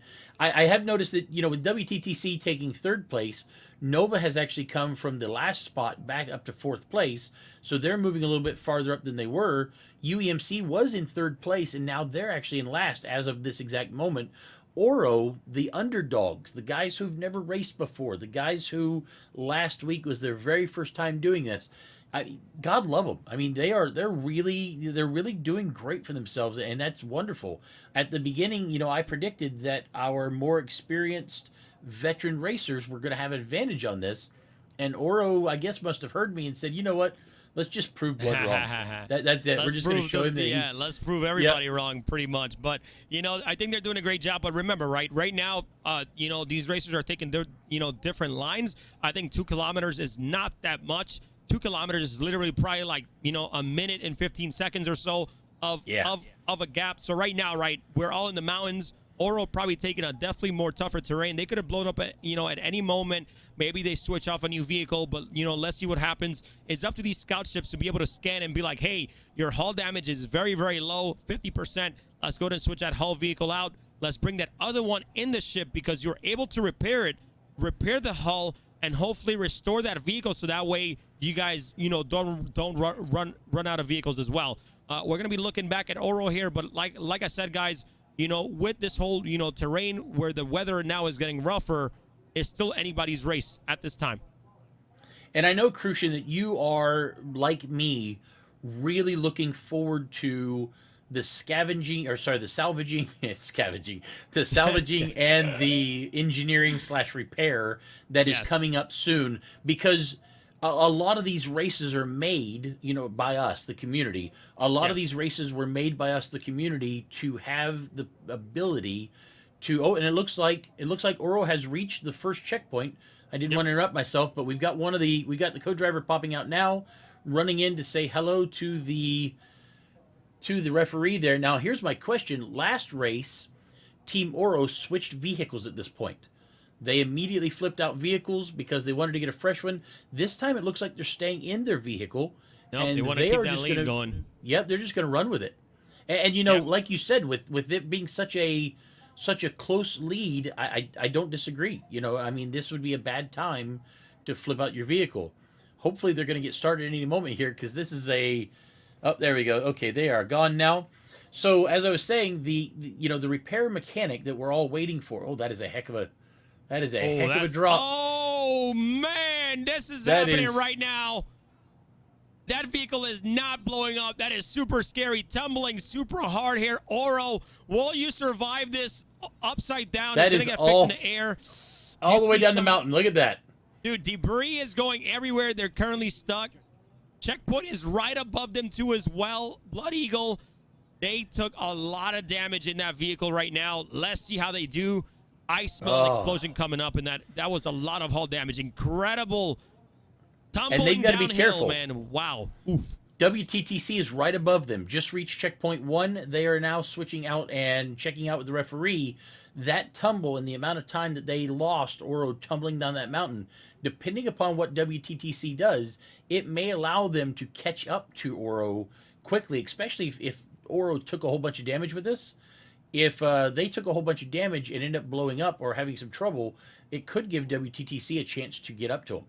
And it looks like now we're switching over to Nova. Yep, which we're looking is- at we're looking at Team Nova. I believe they're getting closer to that checkpoint 1. They weren't too far away from the lead, probably about 4 kilometers behind from the pack, but that's okay though. Right now, WTTC probably in second place. I know we saw Vora getting close as well. UEMC currently in last right now. We're gonna check out WTTC going down the same mountain that that Oro just went, and they're taking it a lot more careful. But yo, Blood Eagle, I in my opinion, man, I would have probably just booked this, probably, you know, put my foot on the gas and boost as far as I can, so I don't take that hard tumble down that hill. If you could come off the top of that mountain perfectly flat, then you would have the chance of hitting that bottom perfectly flat and only taking a couple points of damage. Not a big deal to your hull, and keep on moving. But, you know, coming off the side easily and kind of tumbling down that hill, like you said, there were pieces flying off everywhere. And that's where that repair mechanic that we were talking about would have come in great, is being able to, you know, fix that stuff up if you have to stop somewhere and be able to fix your machine, know that you're good, hop back in it and take off again.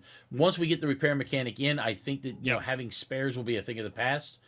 And then we will be able to really, you know, get an idea. It looks like Oro is still doing very, very well for themselves. Yeah, right now, Oro decide, hey, we're going to stop. This is a lot of hull damage. We're going to change vehicles. A very good coordination by Oro and their scout vehicle right now.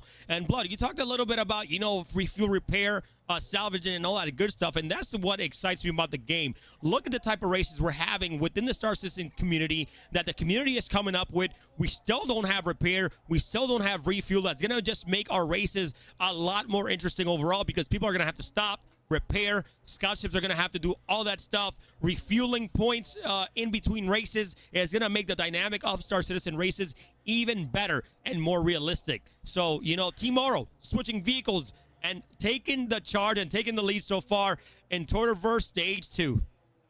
Yeah, you know, I'm with you on that one, because right now the vehicles, as amazing as they are, they last forever.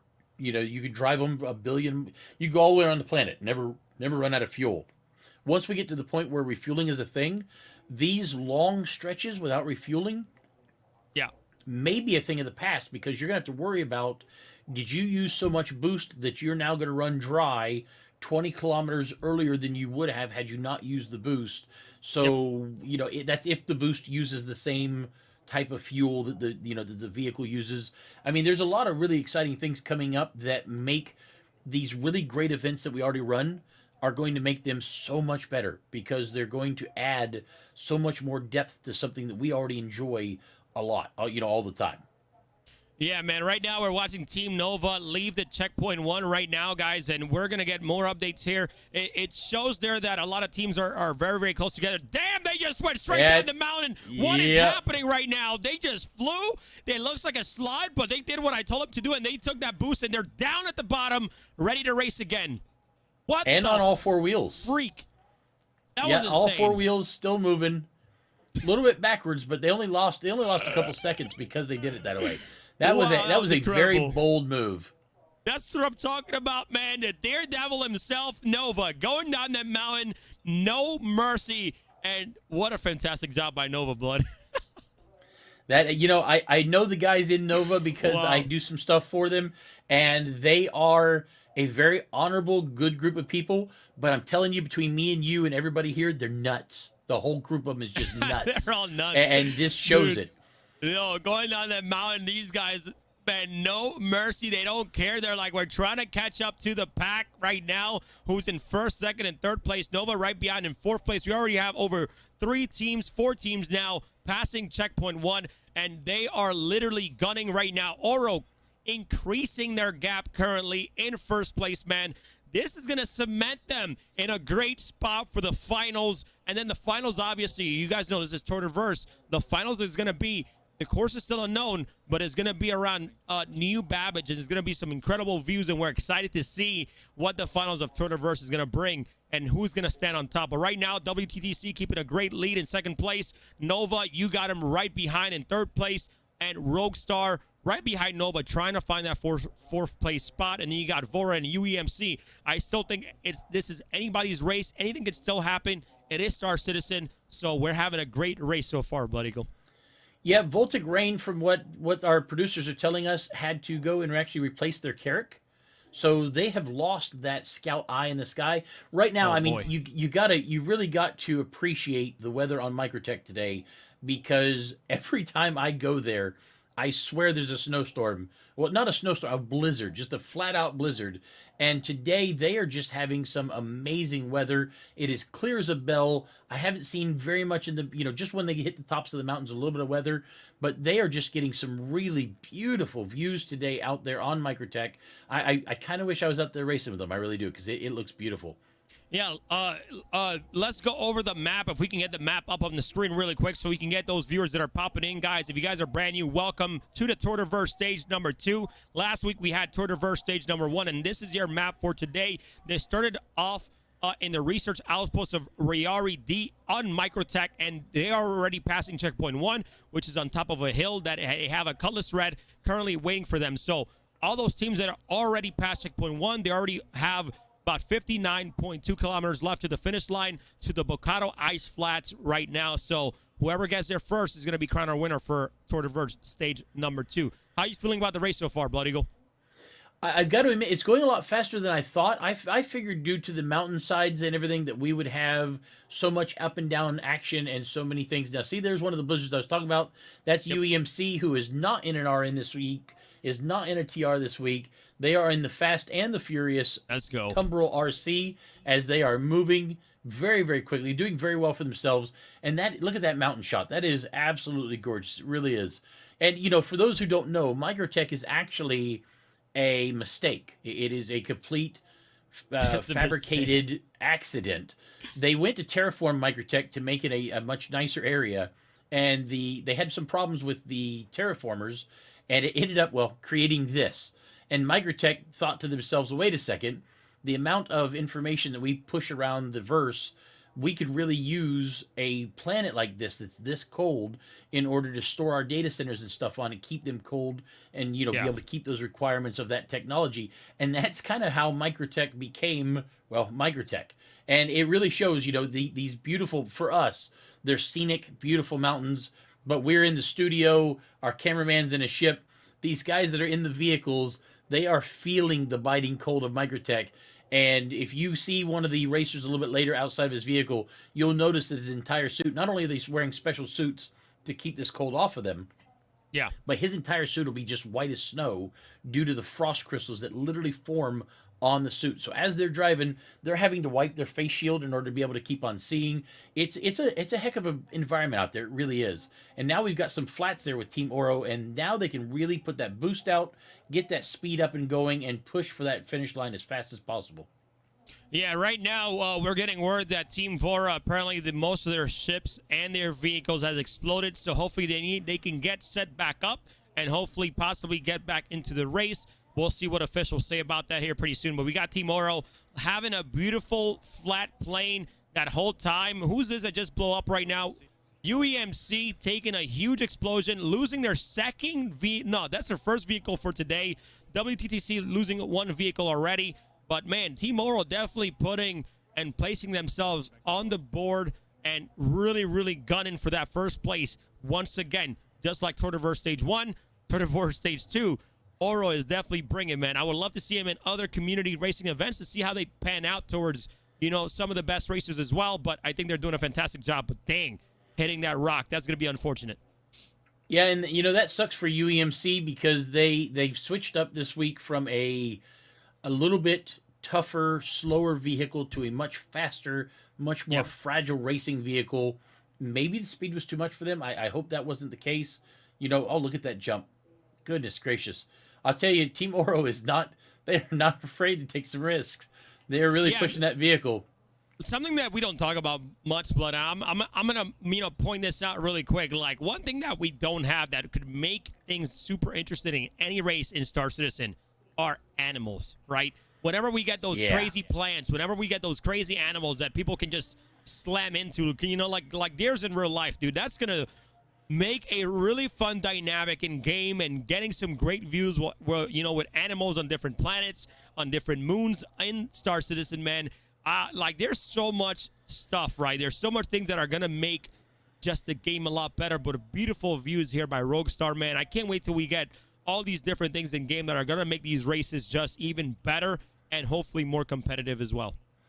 Can you imagine like a group race across, say, the tundra of Hurston, when all of a sudden a herd of like elephant-sized beasts come running across the track, and you've got to decide whether or not you can like skid around them, or can you boost fast enough to get in front of them, or are they just going to run you over? You know, because I mean, the animals, because of the way the planets and the moons are in Star Citizen, we don't really have any Earth-like planets right now. So the animals that live in these places are going to have to be adapted in a very extreme way to deal with these environments. So I imagine they're not going to care too much about our little cars. Not at all. Yeah, I can't wait to see things like that happen. But Smell of Napalm giving us some incredible views. As you can see, the support ship for Oro ahead. Roguestar is not too far behind. Everybody's doing great so far. Let's take a quick one more time look at the leaderboard to see where our teams are at. But it seems like Oro really pushing that gap. Already over 7 kilometers, over 7.5 kilometers right now in the lead. Only 34 kilometers, man. They look like they're doing well. They're playing the game smart. They're swapping their vehicles when they need to. They haven't even exploded yet because, their scout ship is doing a great job. Let me go scan, and see how much hull damage you're taking. Like, right now, I feel like if you're at around 50% hull damage, you should switch out, because at any moment, that can make you blow up Blood Eagle, and it can be definitely fatal, losing minutes of your race, which can be crucial to you winning this event. Yeah, I'm hearing from our producers that Voltic Rain is back on their way into the race, which is great. Glad to see them not completely counted out. Maybe they'll have a chance, which is good. Oro has just been bringing it today. They really have. And there's Team WTCC, our traveling circus, as they are moving through the trees and trying to... That is Oro right there that just blew up. And we're looking at the wreckage of Oro's vehicle right there. I think that this is a time for other teams to come ahead. All right, WTTC also just exploded, and they were right behind of Oro, so that gave Oro a chance, man. This was WTTC's chance to kind of hurry up and get there, but you have Oro right in front there, are dropping down. They got the respawn. They're going to get some more vehicles here right now, and WTTC is going to have to do the same. So, man, incredible race so far, guys. These are two teams that are very close to each other. This gives Vora and Nova and teams like Voltic Rain and UEMC to kind of catch up to these teams, as you can see them right behind of Team WTTC, man. What an incredible race. Man, it's gonna get closer and closer, man. I hope that... I really want to see, Blood. What I want to see is two teams really going at it very close to each other to get to the finish line.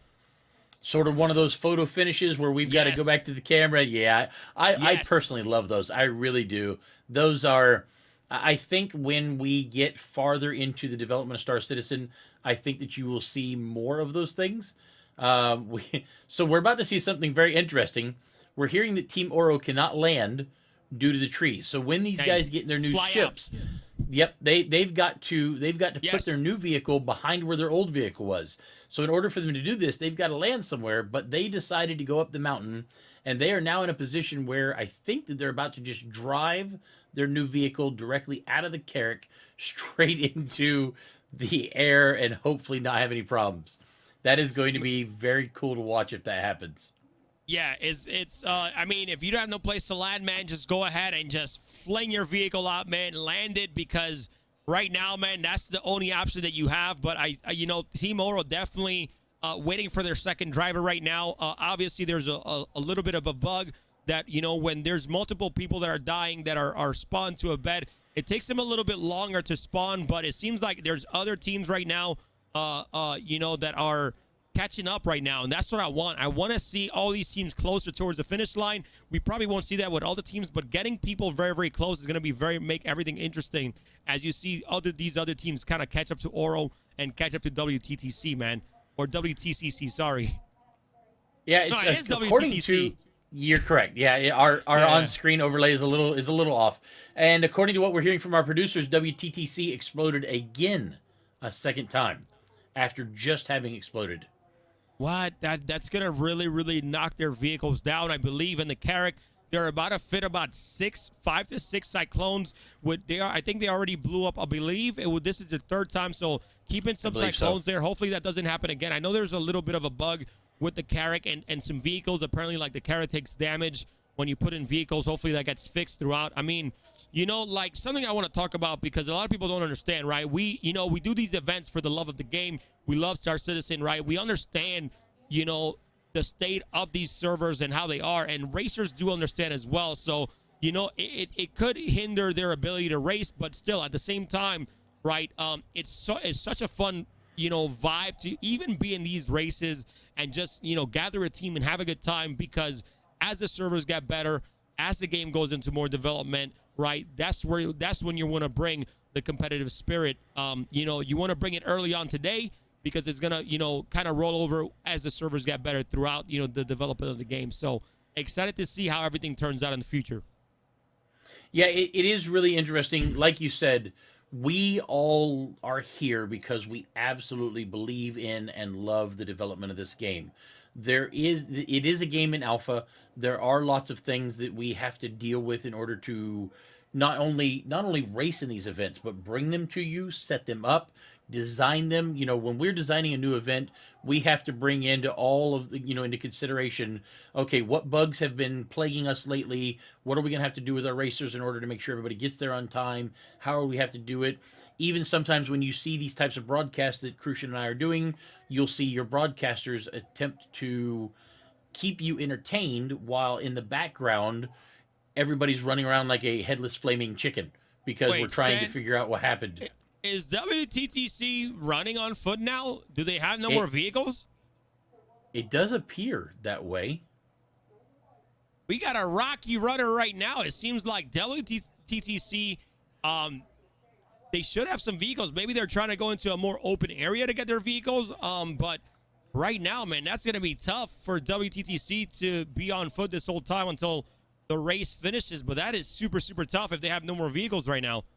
Well, they were in a clear area. So if technically, according to the rules, he's still moving forward, right? So if the Carrack goes back and gets another round of vehicles, it could come back and deliver those vehicles to him.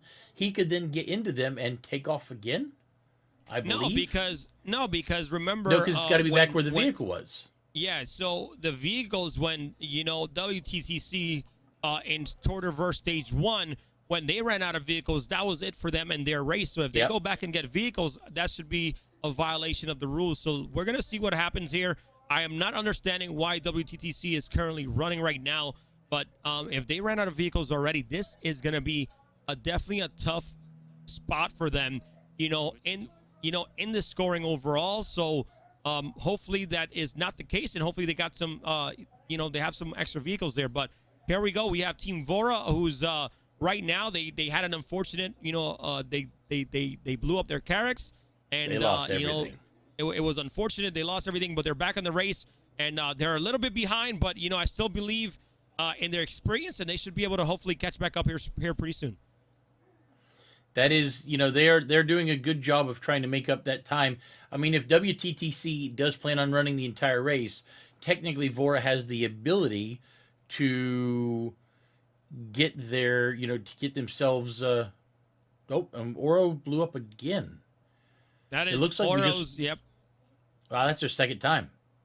Yep, Oro did blow up their vehicles, and something unfortunate because when they switched vehicles the first time, Blood, they left that vehicle way behind, right? That vehicle should have went. You should have one racer putting the vehicle into the Carrack, and then the other racer getting into the other one, getting it ready, getting it turned on, so that way whoever is the second scout can hopefully repair that, that one that has taken damage into the Carrack. But hopefully, these trees doesn't hit the Carrack. You got to be careful. You're in the trees, man. You're going to take some damage in your Carrack. You want to push it to the side. They're probably going to fling the vehicle out. Let's stay on par with this right now. It looks to me like they could land the Carrack sort of at an angle there next to it. But for whatever reason, it looks like they are deciding to stay up high. That's okay. I mean, you know, I think a jump out of there with your Cyclone, it shouldn't take too much damage. But this, again, Team Oro, WTTC, this is your time to catch up. Other teams, this is your time to catch up because Oro has a significant lead of about 8 kilometers right now. So closing the gap, it needs to be right now while they're changing vehicles at the moment. Yeah, the next time our leaderboard gets updated, I'd love to see it to kind of see the shift of what's happened with our racers because our teams have gone through many different changes in the last 20 or 30 minutes. It still looks like, believe it or not, Oro is still in the lead, even though they're having some issues twice now. Nova's moving forward, though. They really are. Yeah, you have Nova that's getting really, really close here with only about 4 kilometers and closing the gap because Team Oro has not even gone down. They're probably waiting for people to spawn. So, you know, like, hey, Nova, this is your time. If you're listening, man, pedal to the metal. Only 1 kilometer away with Team Nova. Should be able to pass Team Oro and maybe possibly take the victory. Let's see what's going to happen here. But I'm telling you, man, stage 2 of Tour de Verse has been gruesome so far. These mountain passes hasn't been forgiven. Vehicles have been blowing up, and some of these teams probably have no vehicles left. This does look like Oro's last vehicle there that's stuck in the Carrack right now. Man, imagine if they get stuck. Their vehicles, they're not going to have that many vehicles left. Like, how many vehicles can you usually fit in a Carrack? I mean, WTTC last time had possibly, 5 to 6 that they said, but this is Oro's 3rd time blowing up, and then they left another vehicle, so that's 4. Yep, there so they go. Oh, that's a beautiful jump. Look at that. Oh, very nice jump there. Good job by Oro. I think if this is their last vehicle, man, that's going to put them in a tough spot. That is absolutely. It looks like Nova is currently in the midst of changing vehicles right now themselves to try and keep making sure they don't have to worry about that explosion, which, it's much faster to land the Carrack and get out of your vehicle, get another vehicle, and take off than it is to explode, respawn, run through the elevators and everything of the Carrack, then get in a vehicle and take off. It really is. So you could save some time by making that decision to end early, and switch out your vehicle rather than waiting for it to go up in smoke and then switch it out. Anyways, ladies and gentlemen in chat, what do you guys think about the race so far? Let's get you guys involved. How do you guys feeling about the race? Teams are very, very close to each other. Oro is finally back on there. Nova. Oh, taking that damage, exploding there. That is unfortunate. Hopefully they have another vehicle to continue forward. But how do you guys feel about the race so far? Like, this is a gruesome course here in Tour de Verse Stage 2. And again, not forgiving at all. Teams are blowing up left and right. It's definitely been a lot more tougher. I think that if you're Oro, you're already pretty in the lead. Nova was literally probably took over first place. You're Oro now. You're back in first, hopefully. I would take it easy, man. I would not put my hand on shift button. I agree. I would not boost. Yep, I would absolutely agree that if I was in that much of a lead right now, I would be watching my 6 carefully while making darn sure that that I'm just kind of being careful and picking my path. Because is that another Oro vehicle exploded? That is another Oro vehicle exploded. Holy. Man, what is going on? That looked like a camera shift for a second. It looked like it got an ice ball, but yeah, that is the Cyclone that blew up again. That is unfortunate right now. Oro not having a fantastic run right now, taking a lot of damage in these Cyclones, man. That is super unfortunate here. But hey, I feel like, possibly here, Blood, that I think while the vehicles are in the Carrack, they're possibly taking some damage, which is very, very weird because that wasn't happening in previous patches right now. Right. So that could probably be, one of the big reasons that they're taking damage as they come out. But maybe that jump off the Carrack, maybe that huge jump, just, it gave that vehicle enough hull damage to that's why they're exploding. But as you can see from a distance, like they're only about 20 kilometers away from the finish.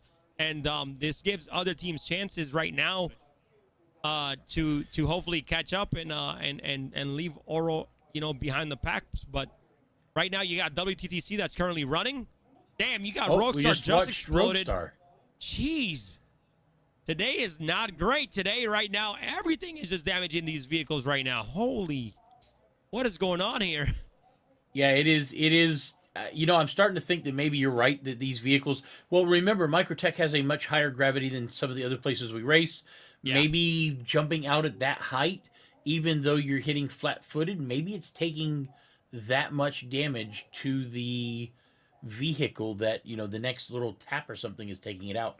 I think if I was the Carrack pilot, in the scout ship, I would probably do a scan on my vehicle as soon as it jumped out and see where they're at so that I can warn them, hey guys, you don't have very much more. Something's going to happen soon. Watch your six.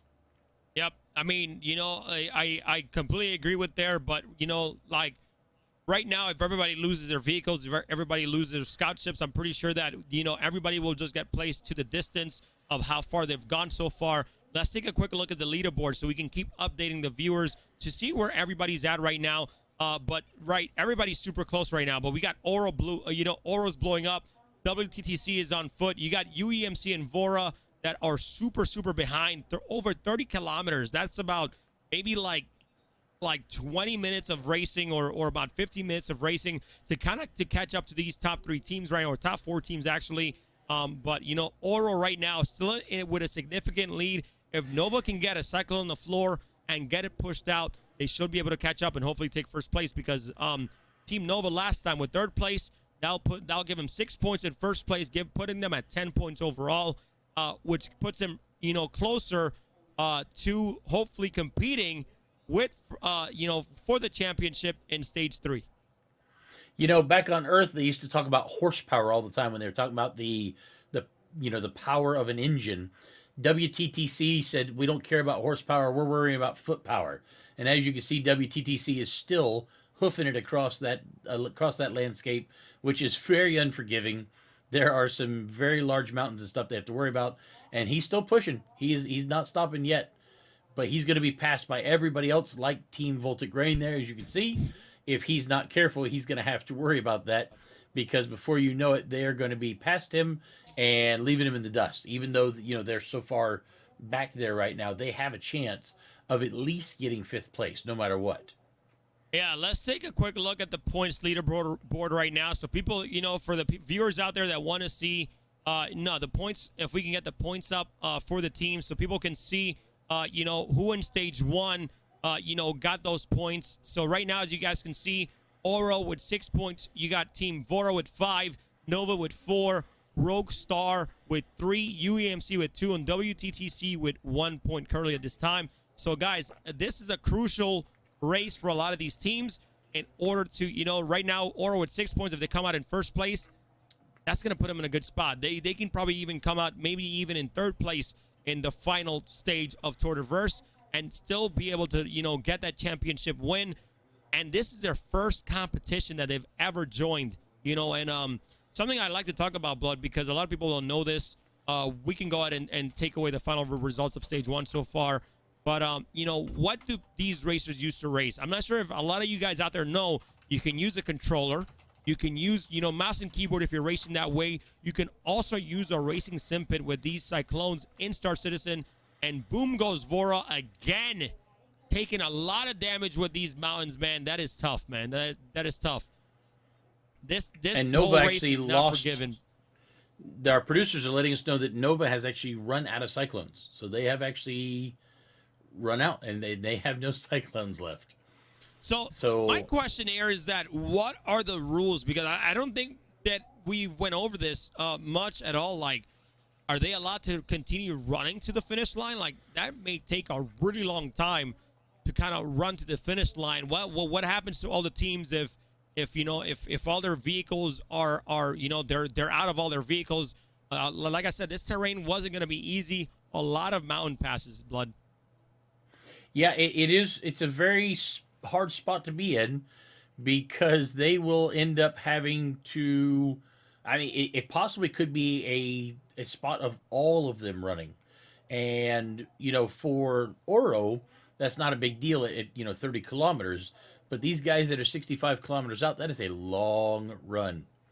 Yeah, that will take him. You know, like the way I see it, when you use a Cyclone RC, a Cyclone RC can cover, 1 kilometer within about, I would say, anywhere between 30 to 45 seconds, which is actually super, super fast, especially in game in Star Citizen. So, like all these different vehicles, but running is going to take him a long time. He can't even get up the mountain right now. There is no gravity for him to jump and continue going up. UEMC, I think we have most racers on foot right now, if I'm not mistaken, but we're going to get an update for you guys and see if we have any racers currently on a Cyclone at this time. According to the rules, the teams are allowed to spawn new spare vehicles at any point in time. So as far as I'm aware, all of these teams should be going back with their Carracks and getting new vehicles to bring out to their racers. I mean, at least that's what I would be doing. Yeah, I mean, that while they're running, hopefully they can pinpoint, their team, because imagine if you're running this whole time and your team markers are not even working. But that's going to be fun. We got Team Vora, who has a vehicle. Their scout ship needs to go back and get some more vehicles for these teams to go on. So we will have some finishes here.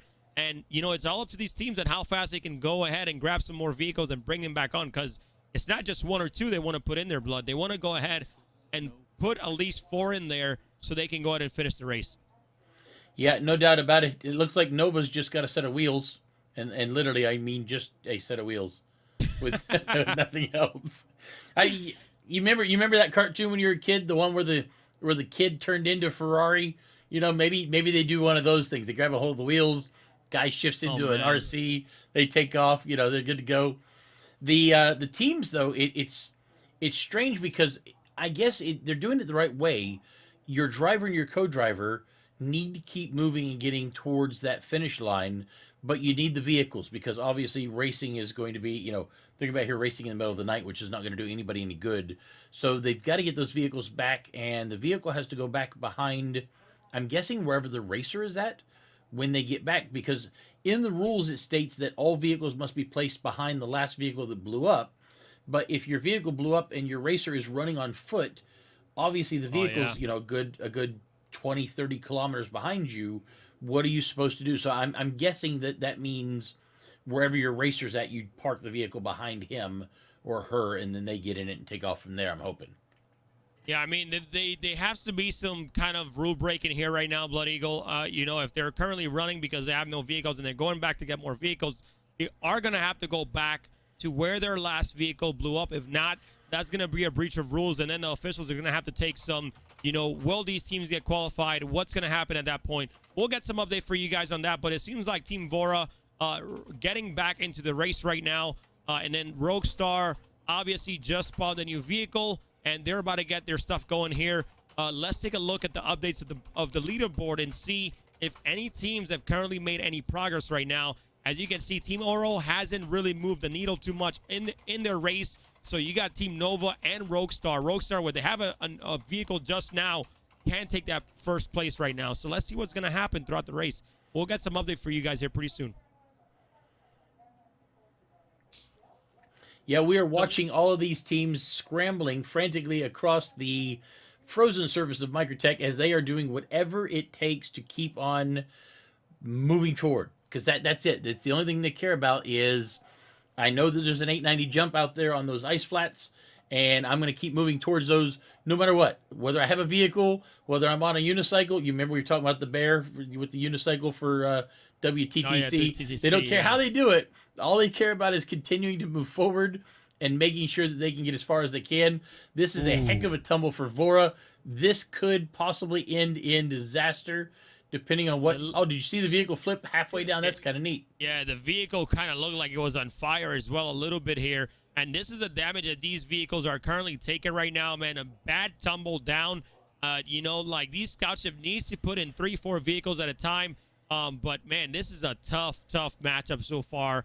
To be honest, man, it's still anybody's race, even though Team Oro is a bit ahead. I see Team Vora catching up. Hopefully their scout ship did get some extra vehicles, and they may possibly be able to take the lead here because, man, Blood Eagle, they were in 4th in the beginning.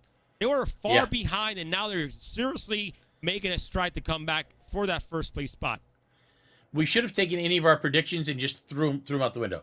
because this entire thing has It's a mess. it's really, yeah, it's going crazy. It really is. So we've got WTTC on foot. I think we have one of the other teams also. Nova's running on foot, aren't they, right now?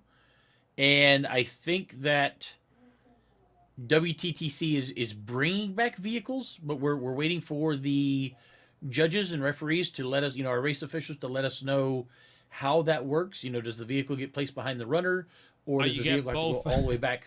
Yeah. You Oh, got look. both running There they right there, go. unless they're different teams. But we have UEMC, who's apparently running back to checkpoint 1 so they can meet with their scout ship and continue the race there. But like WTTC right now running, I'm not sure they obviously it's every racer's responsibility to read the rules of every single race that they do in Star Citizen. So let's see if this is going to be a breach, if they're going to be allowed to continue racing right now, but they're still pretty far behind overall.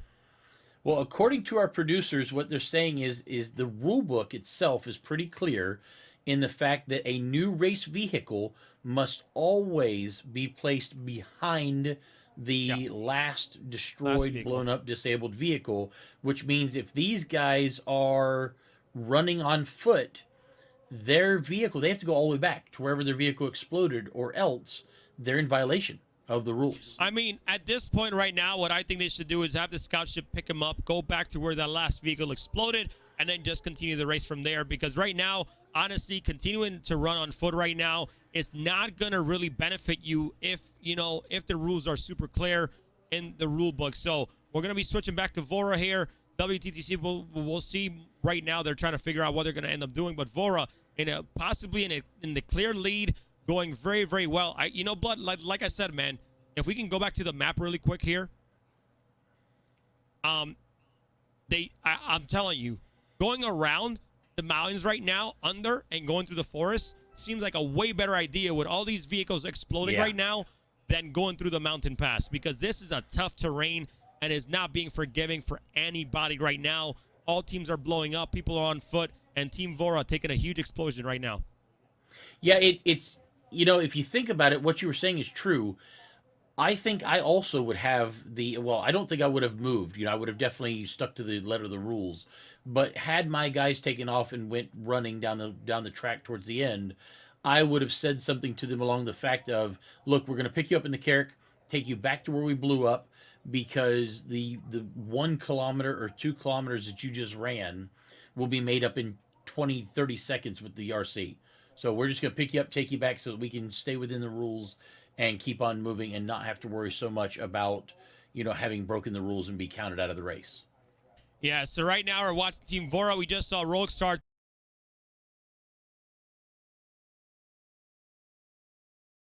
have Roguestar currently actually taking the lead, and Vora coming up behind them and trying to get here. Guys, you guys need to get these scout ships and fly back and get your vehicles ASAP, because that's going to put you in the race. But right now, we see Team Oro losing that first place in Tour de Verse stage number 2 so far right now, Blood. It's a gruesome battle, but I'm excited to see who's going to be resilient. Who's going to come out on top in stage 2 of Tour de Verse. Yeah, it's interesting because we're watching the entire leaderboard sort of shift on the fly due to the numerous amount of explosions and the Carracks having to be repaired or replaced, new vehicles coming out. So right now, it really is anybody. I mean, honestly, it's anybody's race right now, because if if you can get that vehicle back from your Carrack fast enough, even if you have to go back to where you were, where your last vehicle blew up, drop that vehicle and just go, at least you have a chance of being able to get out there and get up in front, or even get second place, maybe even third, which is a lot better than running on foot and being done at 9 o'clock tonight. Team Oro coming from the top ropes, landing it down. These guys got some cojones. Jeez, man, that was incredible. Sorry, Blood, I didn't mean to cut you up. Now, no, you're good. And the question is now, how much damage do they take jumping out of that Carrack? They probably took some significant damage, but hopefully they have enough vehicles to finish off the race, because they're only 20-something kilometers away. Team Oro back in track. They're around third place right now, according to the leaderboard from earlier. But, man, they have some ground to make up if they want to get back to that first place spot. Yeah, if I'm that Carrack pilot, I don't care if I have to backtrack an entire kilometer to find a clear spot. I would much rather find a clear spot in order to put my vehicle on the ground without having it jump out of the Carrack and into that high gravity than I would take the chance and having that vehicle blow up early. I really would. Yeah, right now, man, I feel like it could be anybody. Oro can keep exploding here, but, I'm not trying to jinx them, but, man, there's so much stuff going on right now. They're trying to come out on top with this win, but you have Roguestar, you have Nova, who is right behind them, man. This is no mercy right now, ladies and gentlemen. This is what Star Citizen Racing is, right? This is, this is not even planned. This is what's going on. There's so much going on at the same time. Vehicles are exploding currently. And man, Oro is just bumping into every single rock they see. They need to take it easy, man. They need to take it easy. Yeah, he's gonna end up wearing down that thing really, really quick, and it's gonna end up exploding again. And as you can see, they're in a very heavily forested, very deep ravined area in between those mountains. And if they blow up right now, they're going to have to take a jump out of that vehicle. out of the Carrack, because they're not gonna have a choice due to the fact that there's just so much. I see him taking a really bad path right now. If I was that, this terrain is scary right now, Blood. That scout ship has got to tell him a better spot to go. Keep him down in that ravine. Dude, like right now, Blood, this is a part of what I'm talking about, right? As opposed of going around under, this mountain range that we're seeing from checkpoint 1 to the finish line, to the Bocata finish line right now. It is super, super scary right now. Vora, a clear path towards the finish line right now. They're taking off, going as fast as they can. They're doing a great job. Scout ship in range. I think Team Vora, like I said, man, may come out on top right now. I believe that Team Vora could take this race today and make up, from stage 1. Yeah, it's amazing because we see different strategies from the teams. And if you remember correctly, I said at the beginning that I thought that the experience of some of the teams that are veterans to racing may actually be an advantage for them, and it might be. I mean, I thought, and I think you thought this as well, that the first part from the beginning to checkpoint 1 was going to be the very dangerous spot where we were going to lose a lot of vehicles and have a lot of problems. But it seems stage 2, or sorry, not stage 2, but from checkpoint 1 to the finish line seems to be much more dangerous from what we've seen so far than that first part ever was. Yeah, it's just a matter of fact that they're trying to go straight to the finish line. They see that checkpoint, they see the finish line checkpoint, and they're just, dude, it's so scary because, like, a lot of them don't know, because this is part of the race. They don't know that there's a whole flat line under the mountain range that's ahead from checkpoint 1 to the finish line. They don't know that, right? All they see is that checkpoint, and they want to go straight to it, and that's where the mistake is happening. That's where you need the scout ship. The scout ship needs to go a little bit higher, right? And see exactly where, and be like, look, you're in a flat terrain. I'm gonna go ahead. Oh no. Okay, that was just some decing. I got scared. Woo! I just some decing. But yeah, the scout ship needs to go a little bit higher and figure out, hey, you have some flat land. I'm gonna leave you for a second. You're good. Just keep going straight. Let me go ahead and go in front, scout for you, and see what we can take, what route we can take that's going to be a lot easier for them, so they can go ahead and finish this race strong. Yeah, no doubt. Our production team here at SACE has let us know that Oro has actually lost all of their vehicles again. So they have now exploded every one of their Cyclones, and they're going back to get more vehicles with their scout ship in order to keep on going, which is crazy. And then Vora actually is now, I'm guessing, around 50 kilometers away from the finish line. So they're working it. They're trying to get that area made up and get that time back that they lost, which was unfortunate. If we have got an updated leaderboard, I'd love to see where everybody's kind of sitting right now. Looks like Oro just took a little bit of a tumble there. So it looks like Roguestar has actually moved up into first place above Oro. Believe it or not, even all the trouble that Oro has had, they're still in second place, and there's not much that separates them from Roguestar at this point in time. And Nova's actually coming up on them pretty quick. Nova has definitely, we saw Nova start way in the back at the beginning, and they have had their own issues that they've dealt with. And yet, through it all, the experience of the veteran team has really brought them forward now to the third place position. And they're trying their best to come up and take that spot from either Oro and or Rogue Star at the same time and be able to get that spot up in there. Yeah, I always say that, going steady wins the race, and I do still believe in that right now. With the state of the game, man, you can't just go pedal to the metal. You guys need to pace yourselves because, boom, there it goes. Team Vora exploding one more time. Hopefully they can get their scout ship to come down and give him some extra vehicles there, but that's unfortunate with Team Vora Actually, that's exploding Oro there. that exploded. Oh, that's Oro. Okay. They changed it up. So Oro taking another explosion that's going to put him behind. So, man, let's see what's going to happen here. But we got that wasn't Team Oro because Oro exploded with all their vehicles, all their Cyclones that just exploded, and they had their second carrot coming up. So, was that Oro or Vora? I think Oro. Okay. I think So Oro was on the ground with their very last one as their team was going back to get more. Yeah, so hopefully their team are back now. They need to, honestly, man, like these pilots needs to stop dropping their team from that high because that's probably why it's taking so much damage when they land. So maybe try to, drop the vehicle at an angle a little bit more. But let's take a look at UEMC right now, who's going to be coming on the screen here for a second and see where they're at. I believe they're somewhat in 4th place right now, but UEMC looks like they're taking a nice and steady race here. I think that's the best we can do right now. Yep. Yeah, there's nothing.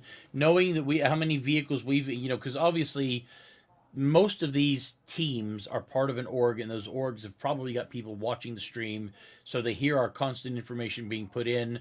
They're also talking to their race teams, I imagine. So I imagine that UEMC is probably hearing, holy crap, everybody's blowing up all over the place. Why don't we take it a little bit slower and, take our time? We may not be in a TR, we may not be in an RN, and even though we have this RC, it doesn't mean we can't slow down a little tiny bit and kind of pick our way through here rather than blowing up. Maybe this terrain would probably benefit an RN that can, withstand more damage than a Cyclone TR. With Vora exploding right now, I mean, a Cyclone RN, a Cyclone TR that can take more damage while driving doesn't sound too bad right now, Blood. Yeah, no doubt. What I want is like a for these kind of races, I want a sort of an armored car version of a Tumbril Cyclone. Something that, sure, I move a little bit slower, but you can't get rid of me. I won't blow up. Nothing's going to happen. I'll surround myself in pillows if I got to. Looks like WTTC is still... Oh, here we go. Looks like they are about to switch out and get themselves a new vehicle. Are they falling down? What is going on? I think so, yes. So the question is WTTC bringing out a new Cyclone behind where their other one was at, or did that Carrack come up and drop that Cyclone right where they were running, which would be a violation of the rule set? I don't know. We'll see. We have their eyes on. I mean, let them finish the race, and then hopefully officials can come up, with a solution. Obviously, the rules are there for a reason, but we got a lot of people in chat really rooting for Team Oro, really rooting for the first-time racers of any race in the underdogs of the Tourverse. They took race 1. Can they take, stage number 2 under their belt as well? But guys, we still have WTTC who's still racing. So best of luck to them. And that Carrack taking damage as they lift off there. Yeah, no doubt about it. It's going to be interesting to see what the officials decide to say. As far as how we're running all this stuff. But these guys have got to be very careful. It looks like Vora is about to take off with another vehicle, and there goes Vora again. So we'll got Vora that just, we got Vora that just exploded. We got Oro that just exploded earlier today as well. But it seems like, man, again, not only is the terrain not being, fair right now, but we also have the servers that are not really doing well for us today, but it's okay, right? We're going to be resilient here. We're going to continue having this race, and we're going to continue to see who's going to come out on top right now. But we got some teams that are literally 20 kilometers or under away from the finish line. This is still anybody's race right now. But for some reason, Oro really increasing that gap, and possibly going to be first place if they don't blow up anymore. But Oro right now, who we are watching, are 17.8 kilometers away from the victorious stage number 2. Oh. Dang! That's a tree right there. If y'all didn't see that, it's right there. That's a tree. Dude, that was an insane jump, smacking that tree really, really high up. But that vehicle, I'm pretty sure, took a lot of damage there. And sometimes you can see the vehicle like on fire right there, Blood. But it seems like that really didn't put that vehicle on fire. But man, they're really, really going. They still got some vehicles, hopefully, in their scout ship, and they're just gunning. They want to win. You can taste it. You can tell they want to win with how bad they're putting on a show today. They're being reckless. You know, I mean, obviously they got the taste of victory the first time.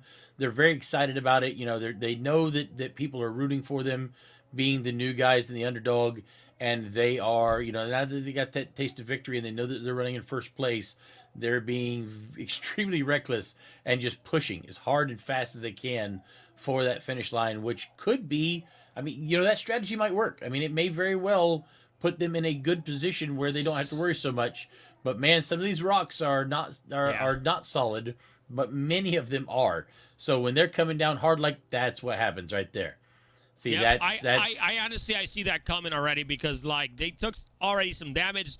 They bump into a few rocks. They're just literally just gunning right now. They're just trying to get as far as they can with any Cyclone RC that they get. But, you know, like, they need to be careful. They need to not, you know, boost it. Take your time. You're already in the lead. You're about 8 kilometers away. You're, like, literally 8 kilometers ahead of the pack, man. Take your time. You're right there at the finish line. You need to be able to just preserve your vehicle and finish strong, because if not, because right now, Blood Eagle, I feel like if they go back and they have to get more vehicles, then it's going to be tough for them. It's going to be tough for them to finish in first place. I feel like a team is going to pass them. I feel like this could be their last vehicle. I'm starting to feel like we're kind of seeing the same thing, almost a deja vu situation over and over again. Oro blows up, WTTC blows up. Oro blows up, WTTC blows up. You know, and they are, I mean, don't get me wrong, everybody else is having trouble as well. The other teams have also had explosions and issues. But I swear it's like every 30 seconds we're hearing one, either WTTC or Oro has blown up a vehicle. If I was them, man, I would slow it down a little tiny bit and be very careful, or at least give your scout ship a chance to go back and get new vehicles while you are taking it slow. You know, just slow down. I would agree there. Half speed if you got to. Give them a chance to get back, get more vehicles. When they tell you they're flying back, then gun it. And if you blow up, you wait a few moments.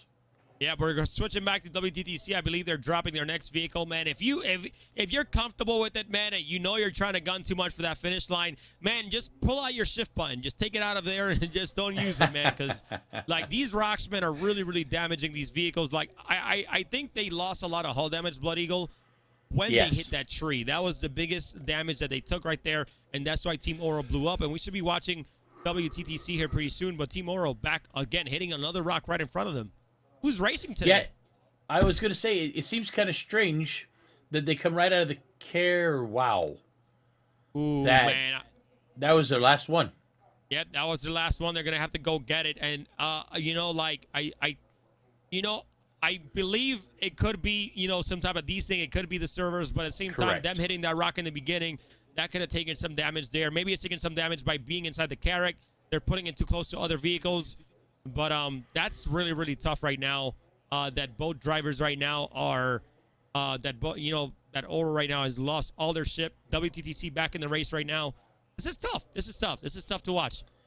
Yeah, it's a bad spot to be in, especially, you know, as we've said before, the game is an alpha. We all know it. The fact that it's an alpha means that just crap goes wrong.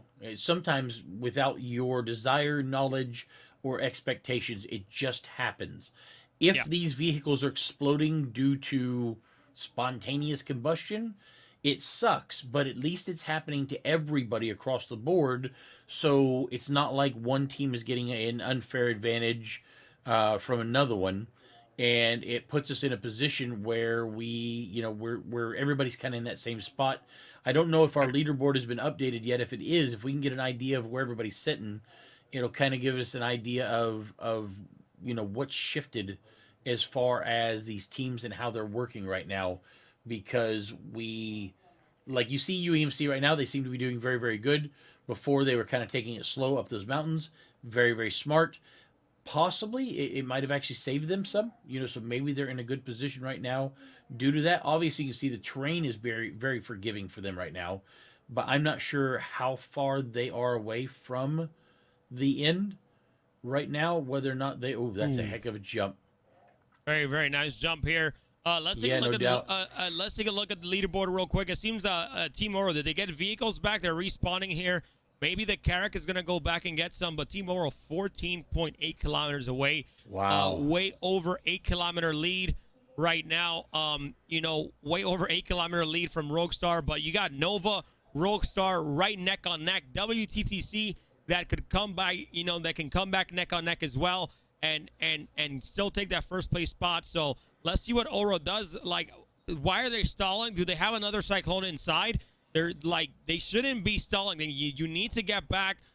I would have told my scout ship, get the heck out of here. Go grab us some more vehicles so we can. Yeah, man, you need to go because this is gonna be tough for them. I don't know. Are they what are they trying to do right now? This is, that's very weird. I'm not sure exactly what Team Oro is trying to do. I saw them pull out some gun. Are they going to try to shoot vehicles as they pass by them? I don't want to run to the end. I'm just going to shoot everybody that comes by. Can they even shoot people while they're on the ground? I thought they were supposed to have a TR or something. So no, they are allowed to use small weaponry. So as long as they have look, Bora's already got a. Wow, that was quick. All they did is took a jump and their engine's already on fire. I have a feeling we're about to watch Bora explode here in a second. They need to take it easy. They need to swap their vehicles out. If they don't have any more vehicles out, this is going to be another, replacement trip for Team Vora right now. And so many teams are so close to getting closer to passing Team Oro right now. And it seems like if they're not switching right now, that means that this is probably their last Cyclone. Unless they're looking for that flat terrain to switch out.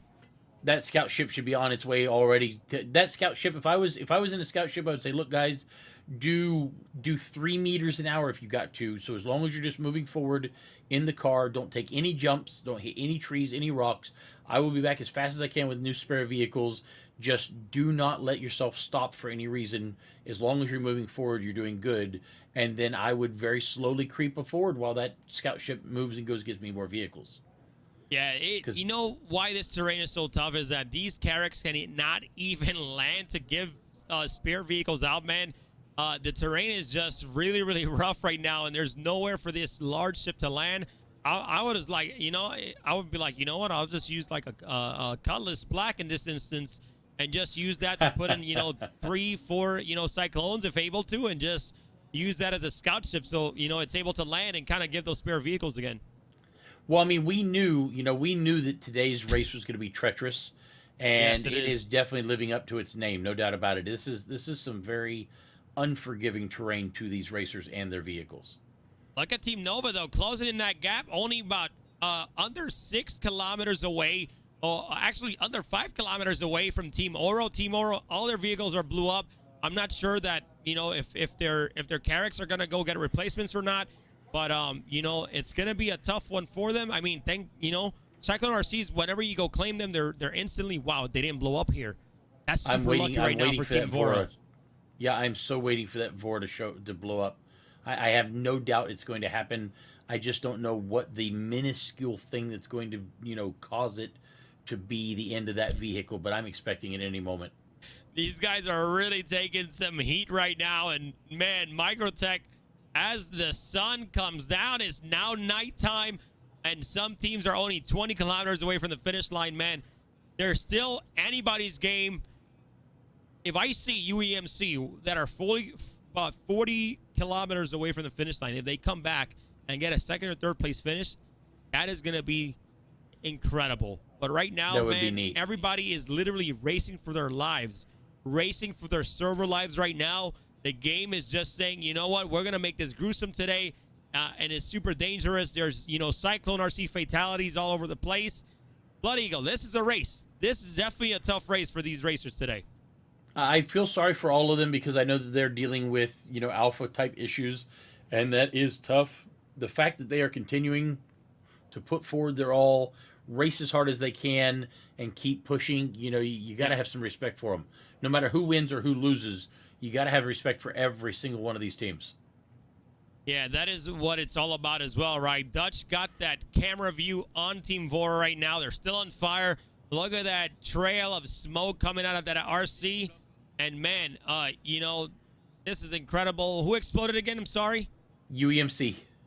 UEMC exploded. They're still currently in 6th place as well. Let's take a quick look at the leaderboard to see if any teams currently are jumping jumping and trying to get ahead of Oro right now. Yeah, it is a tough position to be in because everybody wants to be in that first place. Now with nighttime coming down, it is going to get very, very hard to see shortly, especially if your scout ship has to leave and go get you more vehicles. So now is the time to make sure that those vehicles... Wait, are we about to... Look, they have a grenade launcher right now. They're trying to take out Dragon Rabbit. I believe that is Team Nova right now. I'm not mistaken. They're trying to get some damage. So while their scout ship, did they get him? I think he hit him. But I thought it was supposed to be small arms. Is the grenade launcher considered small arms? It's a personal weapon. If you can carry it, you can shoot it. Man, these guys are. Why is Oro scout ship still there? Why haven't the Oro scout ship went to go get some cyclones? Did they blow him up? They literally are shooting. They might have hit Dragon Rabbit and blew him up. Oh my gosh! Team Oro killed the driver. Yep. Dragon Rabbit with the grenade launcher, not allowing Nova's them vehicle to pass or continue. Wow, Nova's... Oh, and he went ahead and blew up Nova's vehicle while I was there. What decided is happening, to take it man? completely Team out. Oro, no mercy. They will not let you pass. Are you guys... I'm going to start calling Team Oro Gandalf. God dang. Dude, that is insane right now. What is going on, man? I have to say, I did not expect that in the race. I expected everybody to just race. Yeah, but why isn't their scout vehicle going to get more vehicles right now? Their scout ship is still there. Like, you guys can continue. You guys, wow, dude. You keep killing vehicles that come by. I'm going to go get you more vehicles. What is happening right now, man? So that was Team Nova that they blew up, and they were right next to each other. But remember, Team Nova right now, they probably have their scout ship, and they can probably drop down away from Team Oro and still spawn them and still have them continue the race, because Team Oro right now seems like they're not going to get any more scout ships or any more vehicles right now. And as you can see by the leaderboard, Nova and Oro is now neck and neck. So if Oro's scout ship continues to sit there and Team Nova drops down a new vehicle and drives 1 kilometer, then they've got the first place lead. I'm actually still baffled by them coming out with some grenade launchers and some weapons and just trying to get and actually kill Team Nova while racing. And again, guys, that is allowed according to the rules. That is a personal weapon, but I just don't get why their scout ship hasn't gone to go get more. You know what, Blood? Now that I'm thinking about it, maybe their scout pilots killed themselves, are reclaiming the Carrack. Oh. Spawn back, getting some vehicles, and the Carrack is just there as a bug. They are allowed to switch out their scout vehicle. I mean, their scout ship for another one. So that could be a very viable way to do it. Yeah, so that Carrack is just there. That's smart. That's how I would do it too. Now that I'm thinking about it, like they must, the pilots and the scout, they're like, hey, I'm gonna go kill myself. It's better than to go back. We're gonna come down, fly down, get the cyclones, put them in there, and then we're gonna go ahead and load everything up, and then come back down, and then Oro can continue. But right now, If you've got 2 scout ships, then that is the way to do it, because you can leave one and let it, when you get back, go ahead and claim it and let it start ticking down while you pull out the other one and get back there instead of taking 2 trips, only having to take 1. But, like, now that I think about it, though, even if you expedite a Carrack, isn't that about 10 minutes of wait time? That's still 15, I a believe, lot. yeah. Yeah, but 15, 10 minutes of wait time, that's still a lot of time. You should have, I think going back to probably that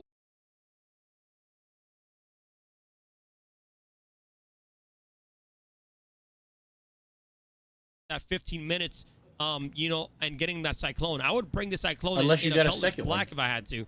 Yeah, exactly. If you've got a second Carrack, you know, like you've got one Carrack and your co-pilot's got another, then while one is you know being claimed, you could be you could be flying the other one, but you'd still have to go from the planet or the space station down to the planet to get those vehicles out of those spawn pads. So like you said, it might just be easier to just turn around and fly back the 70 kilometers. I think Nova is back on the board. We're gonna switch to them. So Nova is back. They have passed. Oh, they're all the way back in the beginning. I think they're loading up their vehicles right now back into the scout ship. Is that what they're doing? It looks like this is crazy right now. It's super dark right now. They're kind of fighting. Yep, they're loading their vehicles back up. Man, the character for me doesn't have, you know, that many space. You can probably put what three vehicles in there. That's why, you know, imagine if the Crusader Hercules comes out by stage 3. I think we'll probably see a lot of changes and have everybody using this Hercules, because you can put so many vehicles in that bad boy. So, you know, I was gonna say one Greek word for you, Hercules. That's these types of races where you can put as many as you want in the ship. They are on their 37th spare car, and they still got 6 more in there.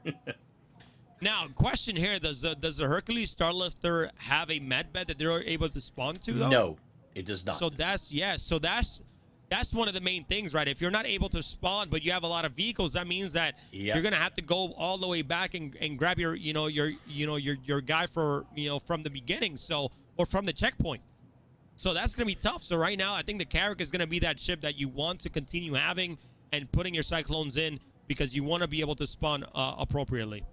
Okay, so I've got an idea for you. Ready? Go. You open up both the front and back loading bay of the Hercules. You ram a Cutlass Red in there till it breaks off the wings and the engines. I know you're gonna say that. Let that be your med bed, and just put say all that. your vehicles behind it. Then you're good to go. You got nothing to worry about. I mean, Got a med bed on the Hercules. I mean, man, that would be something else where you can like fit, you know, med vehicles and other ships and make that as your spawn point. You know, you got the Apollo, and boom goes Oro again. Wait, was that Team Oro? Yeah, according to our overlay, it was. Yeah, but and how did according they to get a vehicle? That's what I want to know. Like, how did they even get a vehicle and continue racing? I mean, that only gave them a few kilometers ahead. But I know Team Nova.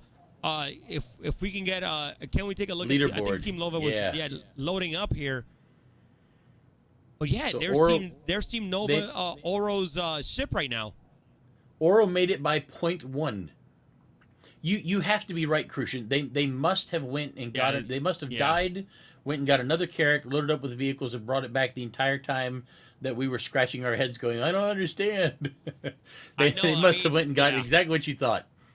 Yep. So, you know, like, it took me a while to think about it because I kept seeing the Carrack there. But remember, the Carrack doesn't despawn after a while of it being claimed. So, you know, but, you know, just think about this. If the passenger scout already has his Carrack ready to go, they wouldn't have to wait the 15 minutes. The next person claims it, and they can go back and forth, killing themselves, going back, because both scout people have a Carrack ready to go. Yeah. So, no doubt. I mean, look at that wind. This is great teamwork. Oh, yeah, this one is gruesome. Man. It's turning into night, man. So this is gonna make the race even tougher. And it seems like the race is gonna be just as long as stage 1 right now. Which is, you know, we were talking about that earlier, and we said that there was a, you know, that even though it seemed shorter, it might not be in it. It's turning out that due to many different factors, a plethora of different issues all around for all the teams that they're all sharing, it seems like it's becoming the case. It really does. That wind is hellacious. Look at that. My goodness. Can you imagine trying to stand up in that? That is rough. Yeah, that is definitely rough. Let's see if Team Oro can get another vehicle out here. Can we take a look at the leaderboard to see where everybody is currently at, and if the people in the back are currently closing the gap? Let's see if we can get the leaderboard up there. Oh, man, they look... so we're watching Vora. We got Oro 14.7 kilometers away from the finish line. We still have Vora. It seems WTTC and UMC closing that gap, even though they're super far away, about 20 kilometers away from first and second place. But you still got Vora and Rockstar still trying to fight. This is still anybody's, anybody's race to win in stage 2 of Tour de Verse, man. It has been incredible so far. This is dangerous, well, and like you man. pointed out, if you notice, Oro has only gone less than a kilometer, while WTTC has moved forward 20 kilometers. So, I mean, it's really giving these guys in the back a chance to move forward and possibly even steal this victory away from our first place or second place people. Yeah, right now you see Oro's engine was currently on fire right now, and here comes a Carrack dropping another ship, another vehicle for Team Oro right now, man. Dude, this is so tough to watch because, like, Team Oro could have already finished a long time ago, and they're just having currently no luck in this race on Tour de Verse Stage 2. This terrain has been gruesome. This stage has been incredible so far, though. Anything can still happen because if this Carrack blows up, Team Oro is going to be well behind. That is a tough place to be in. It really is. Yeah, watching this right now, man. Pessamak giving us some love here with the camera crew. And again, big shout outs to all the camera today, and big shout outs to every single person behind the scenes, making this happen right now. We're about to switch to Rockstar, and it looks like Pessamak right here losing that wing. Hey, man, being a camera is tough, huh? That is a tough spot. Yeah, I couldn't tell you. I've never done cameras before. Yeah, now these cameras I've are lost just wings to trees trees. and everything. Yeah, I've lost wings to trees. I have finished an Atmo event with nothing but my hull and just sparks all around it. It really is tough to be out there, especially. So what people need to understand about these Reliant Makos is the Reliant Mako is in Star Citizen the premier camera ship. So this ship is got a producer spot in the back, the pilot, and also a camera person, which is sitting on the end of the wing. The issue right now with Star Citizen in the game is 2 patches ago they changed the flight model. They brought in aerodynamics. They changed the gravity on the different planets and moons, which made everything better. But what they didn't factor in is certain ships like I'm just going to talk about Microtech for this second. The Freelancer Max cannot take off straight up on Microtech. The only way that you can get a Freelancer Max off the ground is by tipping its nose almost about 80 degrees in the air and then going straight up with your back thrusters. Again, with the Mako, which is such an amazing ship, its VTOL engines are tied to its landing gear, and both of those are tied to the wing. So you cannot, on Microtech, put your ship into the flight position with your VTOLs up, or else you will slowly fall out of the sky. So they are that's forced tough right now. Yeah. Yeah, they are forced to keep their VTOLs aiming straight down. Which, when the VTOLs are aiming straight down, that means the wing is in the horizontal position. The horizontal position, and that now makes it much, much wider, which means going through these trees is much harder for them. It's a really bad spot to be in right now. Obviously CIG at some point will fix that, but it's, this is the way it is right now, which is the reason why when I'm doing camera work, I don't use my Mako and I use the M50, which is tiny and able to zip through everything right now. But I'm looking forward for them to fix it. Yeah, right now we're watching Team Nova, who is currently ahead of the pack, or trying to lead right now from Team Oro. Again, Team Nova in stage 1 came in 3rd place, so they currently have 4 points, so they could use these 6 points if they can go ahead. And just passing right there, they're what ship is that? I think this is some of the camera ships that are.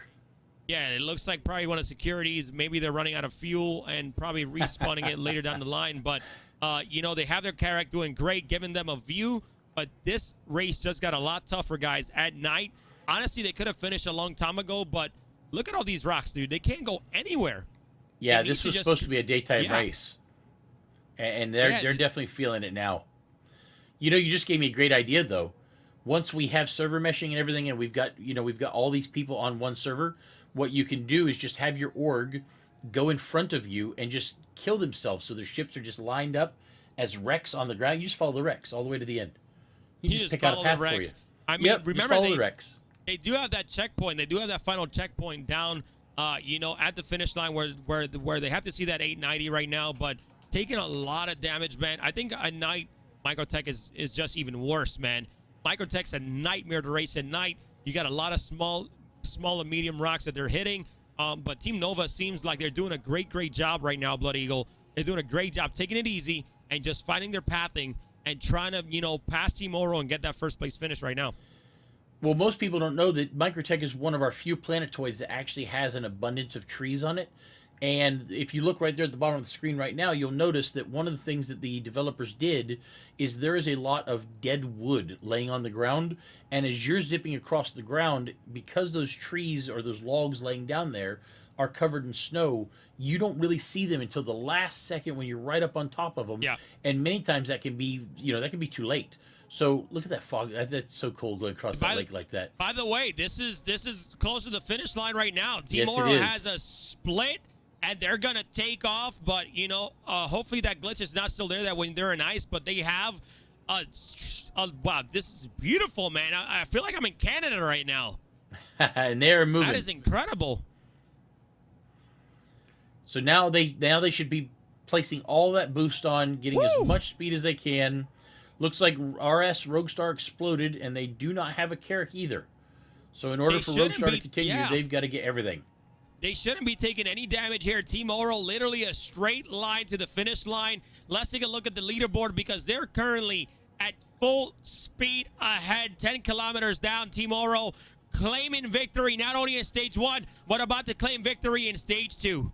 Yeah, no doubt about it. They are moving. I do not see any boost coming out of the back of that rolling, man. RC.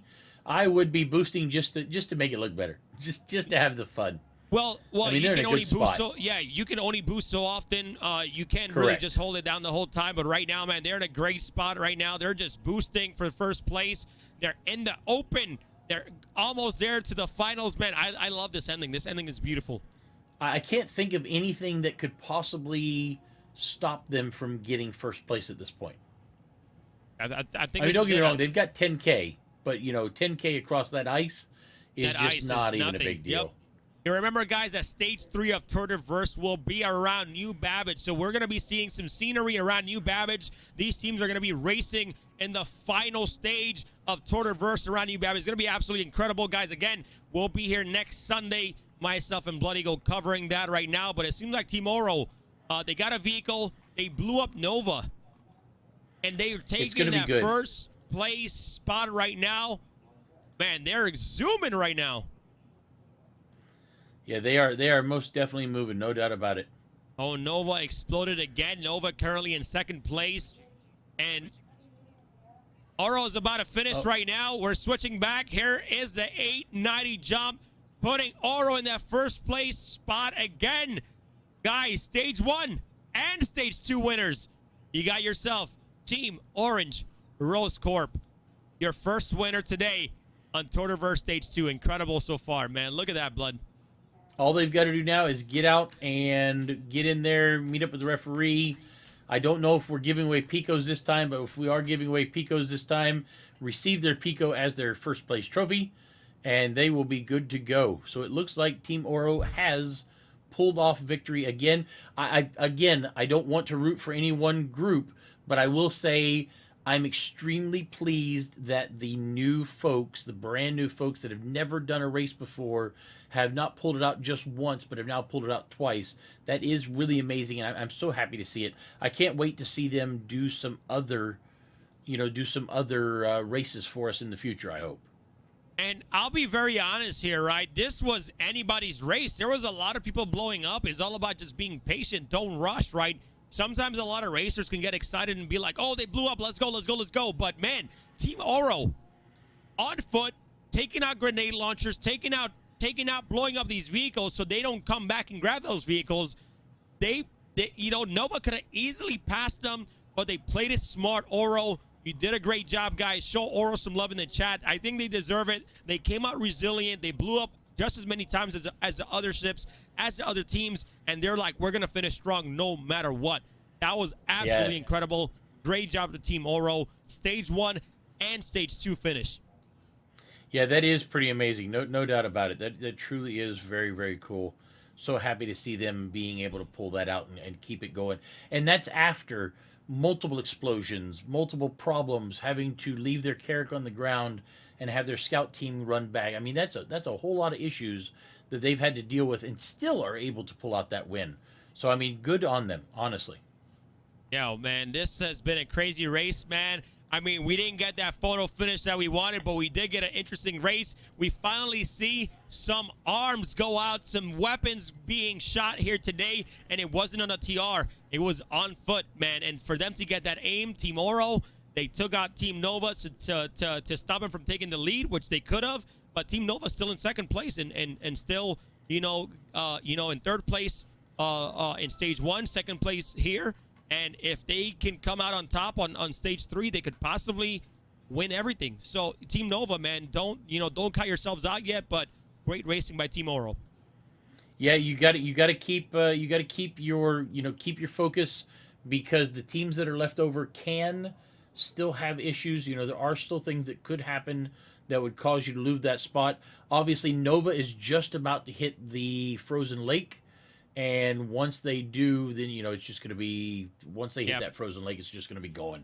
After that frozen lake, it's going to be smooth sailing all the way to the finish line, man. You saw how fast when they started on the frozen lake, they went from 10.7 kilometers all the way down to 0 in the matter of seconds, because that lake is just a straight zoom across to the finish line, man. But, guys, all you guys need to do is get to that lake, and you guys are good to go. Teams are still doing great. Servers were tough today, but guys, you guys have been resilient. Once you finish the race, just pat yourself on the back, because it's been a crazy day so far. Yeah, it has been nuts, and it's really a good race so far. I expected race 2 to be a more volatile race, and it definitely has proved out that way, no doubt about it. Looks like we're switching right now to UEMC, who is in the back of the pack and just blew up in front of us. I don't think any of these teams are trying to take the easy route and go under and around the mountain range that was right in front of them after they passed checkpoint number 1. Team Nova blowing up right there, and man, it's been tough for them. I don't think the scout ships flew high enough to figure out that, hey, if you look around you, here's a more flat terrain, go this way. I think the scout ships, right. I'm not blaming you guys, but I feel like you guys need to fly up sometimes and kind of let your driver, be on its own for a few minutes, just so you can get a clearer path for him, when he's ahead. So, it definitely makes a world difference for these scout ships to be able to give a path for these drivers to finish strong here. But again, hopefully Nova can get some vehicles and come back in and, are they trying to blow up their Carrack? What is going on right now? That's a whole lot of ammo going towards that ship, which kind of makes me think that they're trying to make a big boom here. Yeah, it makes me think security has decided that ship does not belong there. It's all right though. Hey, it'd be crazy if they blew that up and then the 890 jump just goes on the water. Oh. Not yet though. Cracks the ice. Though. Not yet. It just cracks the whole ice. That would be actually very, very cool to see. But yeah, man, this is crazy. I'm very, very excited. Guys, I'm gonna mention this just one time, but next weekend, guys, we have a full weekend of racing. We got the Stanton 7 on Saturday. That's gonna be an incredible PTV Grey Cat vehicle race inside the garage of New Babbage, and then we have the final stage of Tour de Verse on Sunday. An incredible schedule here for racing in Star Citizen, guys. So make sure you guys to tune in, not only to the Stanton 7 on Saturday, but also to here on Sunday for the finale of Tour de Verse. Yeah, it's going to be some good stuff. We're going to bring you guys all the action live so that you guys can see that beautiful sort of nice, clear, glossy lake that's frozen over there in New Babbage, and those vehicles racing across it at breakneck speeds. Although the last time I was there, I believe that there are chunks of ice that are frozen in there as well. So they may have to be a little bit careful about how they, how they run around there, because they may end up having a little bit of trouble. Yeah, anyways, they got rid of the Carrack here. Is there any teams currently racing right now? Let's switch over to those teams. And can we... All right, so there's no teams currently racing. I believe some Carracks have been exploding right now. And so that means that the leaderboard should be at an halt right now. But let's go take a look at the map one more time so you guys can see the rough terrain that these racers have been going through right now. Blood Eagle, I'll let you take it away from here. So where we're at now is we have left checkpoint 1. Every single one of the racers is past checkpoint 1. Yep. They are moving towards the finish at the Bacado Ice Flats. On the way, we had that mountain range you saw so many people blow up at.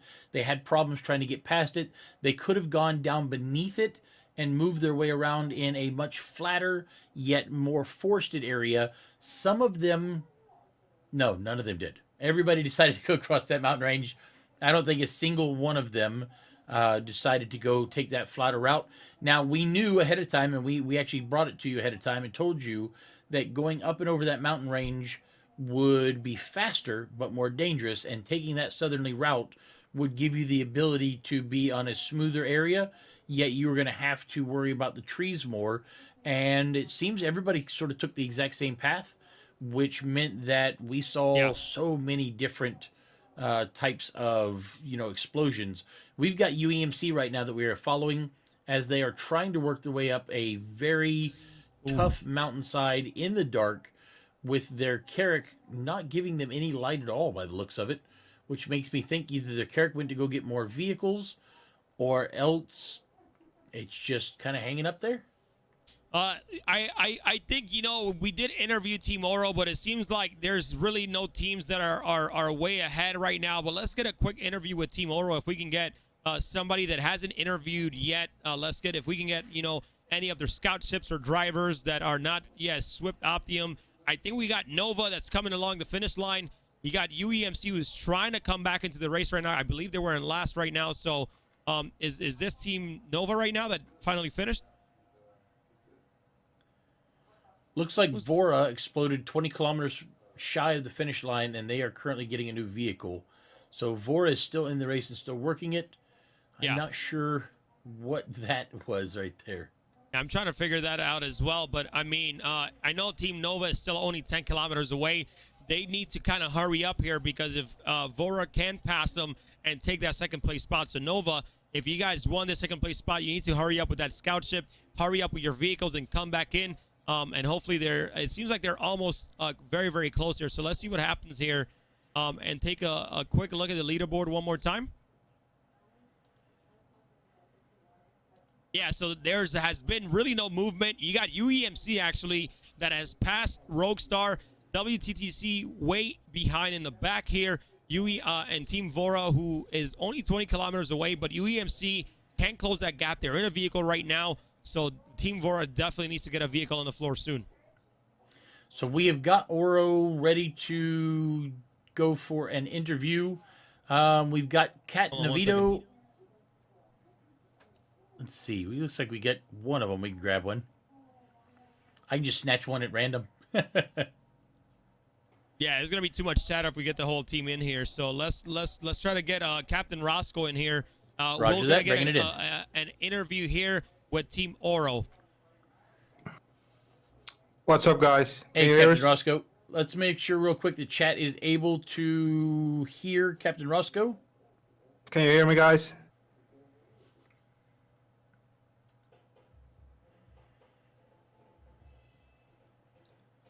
Oh, looks like we got the whole team now. Yeah, I'm bringing the whole crew, okay? Bringing the whole crew. Hey guys, if we're gonna ask some questions here, just hopefully one person just answer. This is definitely way too much people, and we're getting an echo here from somebody. Okay, then I'm jumping out. So more or less people. All right, it's just me. The crew is back. They're preparing for next race, okay? No doubt. Hey, Captain Roscoe, how you doing today, man? How you feeling? Yeah, good. Very excited. We're in the second race here, and well, we won again, right? It's amazing. It was a tough race, very, very tough race. Yeah, no doubt about that. I mean, you guys did a good job. It was definitely it was an interesting race because you guys had quite a few explosions. Many of those seemed like they happened after you dove out of your Carrack. Is that when you guys took damage each time that you dove out of that Carrack with the new vehicle? No, we didn't get any damage there, but we thought if we jumped out at a lower angle, so we didn't get any damage. But that wasn't the problem. It was just we were driving, and well, without nothing, we get damage. So it's a real problem. It wasn't because of jumping. Oh wow! It was just So- no rocks, nothing. It was just exploding. So It's you- just so- getting damage. So it was probably the server just probably not being probably desync and just the server overall. Like, how tough did it make it to finish the race? Did you guys feel like you guys were gonna finish the race in first place with all this explosions and everything happening every few seconds? No, I felt like we wanted to quit because it was so tough. Because like 10, we had like car 10, car 11, car 12, and we're like, wow, what the fuck? So we tried to drive again. Oh, sorry. We'd start to drive again, and it just no damage anymore. So the last car we'd start to try real slow, okay, so 10 kilometers an hour or something. So we're just cruising there. And no damage anymore, and we just start pounding it again, turbo, and going on, and we finished. So are you surprised that you guys got first place this round again after taking first place in stage 1? Yeah, very surprised.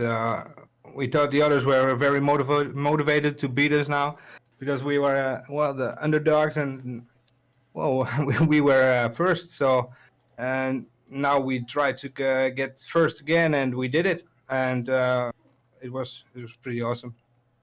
Yeah, Yes. they are far behind, and the Rocks is just navigating with our support that flies above us, just navigating right through the rocks, and it takes no time to go through there. And the others seem to have very difficult time there. I'm gonna be honest with you, man. Stage 1 was pretty swift. Stage 2 is taking just as long or even longer for other teams to finish than stage 1 currently. But I'm gonna ask the question, like, how tougher was stage 2 compared to stage 1? Oh, stage 1 was a breeze. It was just full turbo all the time. No, just only rocks. Yeah. These trees. There's so much snow here. It's, oh my god. Yeah, it's trees everywhere with snow and those branches and broken trees. It's just horrible to drive through. Just you need to sling left, right. It's crazy. Yeah, no doubt about it. So, yeah, I mean, yeah. you guys did a great job. You really did. And, we were, as broadcasters, our job is to be impartial and kind of root for all the teams. We were both very happy to see you guys as the new racers on the circuit being able to do this twice in a row. Let us know. Round 3, stage 3, Etape 3. Do you got it? Is it you guys? Are you guys the end of this whole thing? We got stage 1. We tried to finish first. Stage 2, we did it. So stage 3, we're gonna beat it again. We're gonna go out of champions here, at the end of the races. Oh man, No doubt about it. I'm digging the confidence there, and it's just incredible to see you guys, kind of first time participating in any race, right? That's gonna put you at an all-time high with your confidence, right? Now this is gonna be a very unique question. What other races, what other events are you guys eyeing to continue to compete in just Star Citizen Racing overall? Yeah, we have to look what races are available, and if there are any requirements to join, and maybe you can set up a team if the team is available for more time. Yeah. We can try to make a tough competition for the rest, and try to join some other races. But these races are different, right? Those are on some kind of track. You know where you're going. Yeah. This way, you have no way where you're going. So maybe that's our advantage here. As newcomers, we have no idea. So we're cruising, right? So that's it. Yeah, no doubt about it. You guys have definitely should feel very proud of the accomplishment that you guys did after not doing it just the first time, but also doing it the second time and being able to scrape by, even with all of the issues that you had. Do you feel that the patch has degraded any, or do you still feel comfortable with where the patch is feeling and, the way the vehicles feel in the patch? The vehicles feel good, only maybe it's because just in the dimension we are, right, the server. So that's maybe a little bit of a problem, because everybody takes damage, everybody's exploding. That's not normal. So hopefully next time it will be a bit steadier, and we can drive on without random explodes. Yeah, no doubt. Well, we really do appreciate you stopping by, I tell you. Yeah, man. Hey, thank you for having us, man. Yeah, Captain Roscoe, I always like doing this, man. I love doing this because, I want you to highlight your team, yourself. Anybody you want to congratulate out there, the floor is yours, man. Anything you want to say to the community, anything you want to say to, to teams that are thinking about racing and are not doing it, but, for the first time you're doing it and you guys are really enjoying it and putting in the time, and, you guys came out in first place twice. Like, is there anything you want to tell the community out there about just racing in general? And anything you want to say for yourself? Yeah, I want to thank my team, the crew. They are awesome, and all the Dutch people that are living all around the world, they are all awesome too. So we are just going for the next race, and we are trying to do our best, and it's just gonna be awesome. All right. Well, thank you so much for coming on, man. We really appreciate Captain Roscoe. We'll see you next Sunday for stage number 3 of the Tour de Verse, man. Best of luck. Thank you, man. Goodbye. Take it easy, man. Great interview, Blood. Team Oro, man, really pushing it out there. Total of 12 points so far for the Tour de Verse, man. And where we have Team Vora, who's coming in hot. Hopefully dropping in some vehicles there pretty soon. We got Nova, who's only 10 kilometers away. As you guys can see, the leaderboard is still up there, man. Blood Eagle, how do you what do you say to a team that is just being so dominant in this race right now? Especially Team Oro. And really, all you can say in the end is, don't screw up and good luck. And that's about all you can say. It's one of those old adages in FPSs. They're like, hey, anything I should know about this game? Yeah, don't die. And that's kind of where you're at. Pretty much. You guys did such a great job on race 1.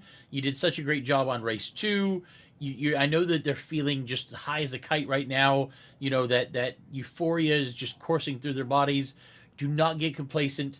Do not just figure that you got it all in the bag.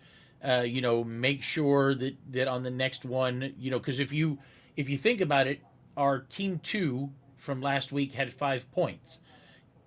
If they were able to get a second place run, they would only be behind them by 2 points.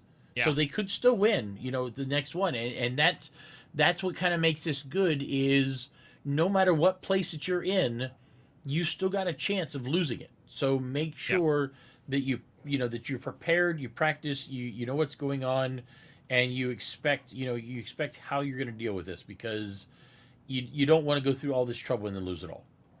Well, right now we have while racers are getting back into the race, we're going to kind of go over another video from Zark Media, a few more interviews about our teams right now. We're going to go over quickly the 6 teams that are in. We got Nova, we got Oro, we got Roguestar, we got Team Baltic Rain, we got World Traveling Trading Circus in WTTC, and United Earth Mining Corporation. All these incredible teams are being very, very resilient today, dealing with server issues. But I know that we're going to have everybody come out on top and finish today strong. So let's go ahead and switch over to the video and take a look at those 2 interviews from our teams. Welcome back to this special edition of Stanton Today, where we try to get to know the Tour de Verse teams. We met 2 of them at the Nest, where most teams are staying in between the races. A bit of disappointment. It's been a challenging race. We were unfortunate with our engines. It's better than our last ride in the Demar Rally. We were like most of the people not finishing, so we are very happy and lucky that we could finish this race. A good night of rest to start, because with a fresh head, I think it's best to start the race. It's a hindrance to be the last in a three-stage race. But we still have 2 races to go, and I'm pretty sure we can still make up for that. We are a focus team working on our vehicles, on our Cyclones to make them even better. We will win. I know we will fight and really struggle to do it, and hopefully we just will win. That's it.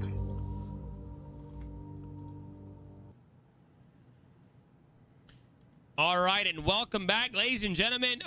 Another interview with Zark Media, giving our teams that little bit of highlight. Again, thank you so much, Zark Media, for showing these teams some loves that they deserve the highlight, because today, Blood Eagle, they are fighting for their lives. Team Nova, who are only 10 kilometers away, are literally right there on the lake, ready to win.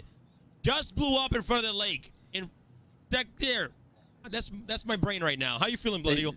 They just got to get on that ice. If they can just get on the ice, we've already been shown that you'll have a nice smooth path to just run it. Just get on the ice. If you have to, unload the vehicle, push it onto the ice with your hands, get back into it, and then take off. Anything you could do to keep that vehicle on the ice, you should be a whole lot better off than you are right now. It has been, and I just want to pull away for 1 second. We've talked about the teams and the organizations and the racers and the events that we all create together. But like you were saying, Zark Media is not a racer, is not an organization or an event creator. It's somebody who has decided to take themselves and make it their job to report and to do stories on the people and the things going on at Star Citizen. And I just want to say how much respect I have for Zark Media and what they're doing and the way that they're doing it. I mean, it looks absolutely professional. It looks great. And I love the fact that we have people like that out there that are willing to put in that time. And if I couldn't do that, there's no way. I'm not talented enough to get all that stuff together like they do, because that looks like a real news broadcast, and it's very, very well done. And I just want to say thanks to people like that and to people like Sace, that are willing to do these type of things for us, because it really does make the verse much better. Team Nova on the ice, and I totally agree with you, right? Zark Media giving some great highlights, Like we got Imperial Geographic, which is also another news team that really puts on some great shots. They make magazines, and they really highlight things like races like the DMR Rally and things like that. But right now, here we go. Team Nova cementing themselves in second place right now, putting some extra points on the leaderboard at 9 points. So incredible so far. They came in third place in stage 1, now second place in stage 2. Please dodge that stuff, man. You have a straight shot to the 890 jump. So Nova, man, congrats on getting second place. I mean, we can kind of say that with confidence right now that Nova is going to come out in second place, and definitely is going to be a battle. Like for they need to be in top 2. Right, they need to be top 2 to, they need to be top 2 in stage 3 in order to get first place, and then Oro needs to drop down to bottom 4, 5, or 6 in order for Nova to even win that with a few points on the board. So it's definitely going to be a very, very close race in stage 3 of Tour de Verse. Yeah, I think the stage 3 is going to be very interesting because it seems so unassuming. But we do know that while they start across that nice glassy lake, we do know that they end up in New Babbage racing through the streets, and seeing what our officials have put us through together so far, seeing how Sace has designed these courses, I have a feeling that the feeling of being able to relax in that race is going to be very quickly shattered by the fact that they're going to be doing some crazy stuff they just don't know about yet. And I think it's going to be neat. Yeah, I think that, with Oro blowing them up, man, it put them so behind where they could have actually even won this race, man, by them getting shot by that grenade launcher. Man, this is incredible. Hello, Team Nova. Congratulations. That is your second place spot. The ice is looking beautiful today. If we can have just maybe a big whale just eat them now, that would be great. CIG do something crazy that just blows. I'm just kidding. It's not going to happen. But anyways, 4 kilometers away. Or 4,000 meters away from the finish line. Team Nova doing a great job. One of the biggest orgs out there in Star Citizen, finishing strong here in Tour de Verse. And good folks. They really are. It's full of amazingly good people. They really are. And you know, they work hard at what they do.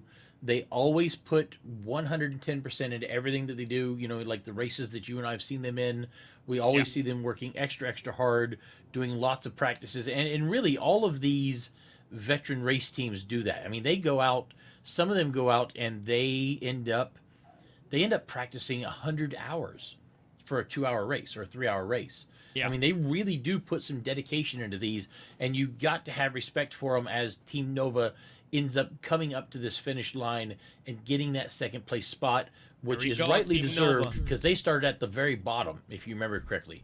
At the very beginning of the race, they were at the very bottom, had numerous issues, and now look at them hitting second place.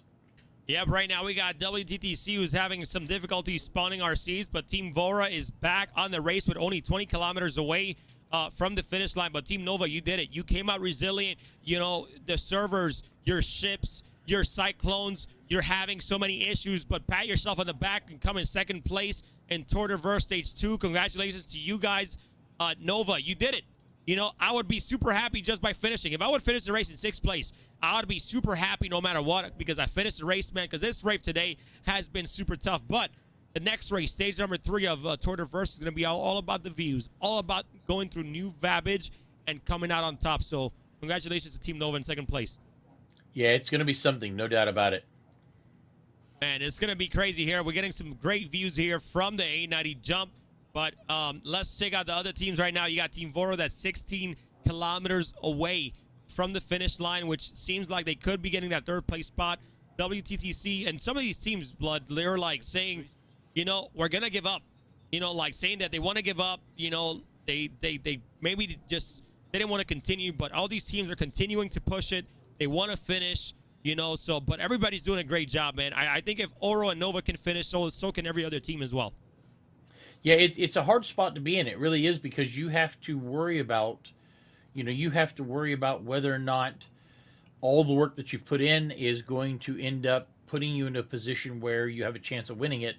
You know, if I were, say, the last place team in the first one, and I was the last place team in the second one, I know going into the third one, there's no way I can win, right? So even if I got first place, I would still only have 8 points. And I already know that, you know, Team Oro's got 12.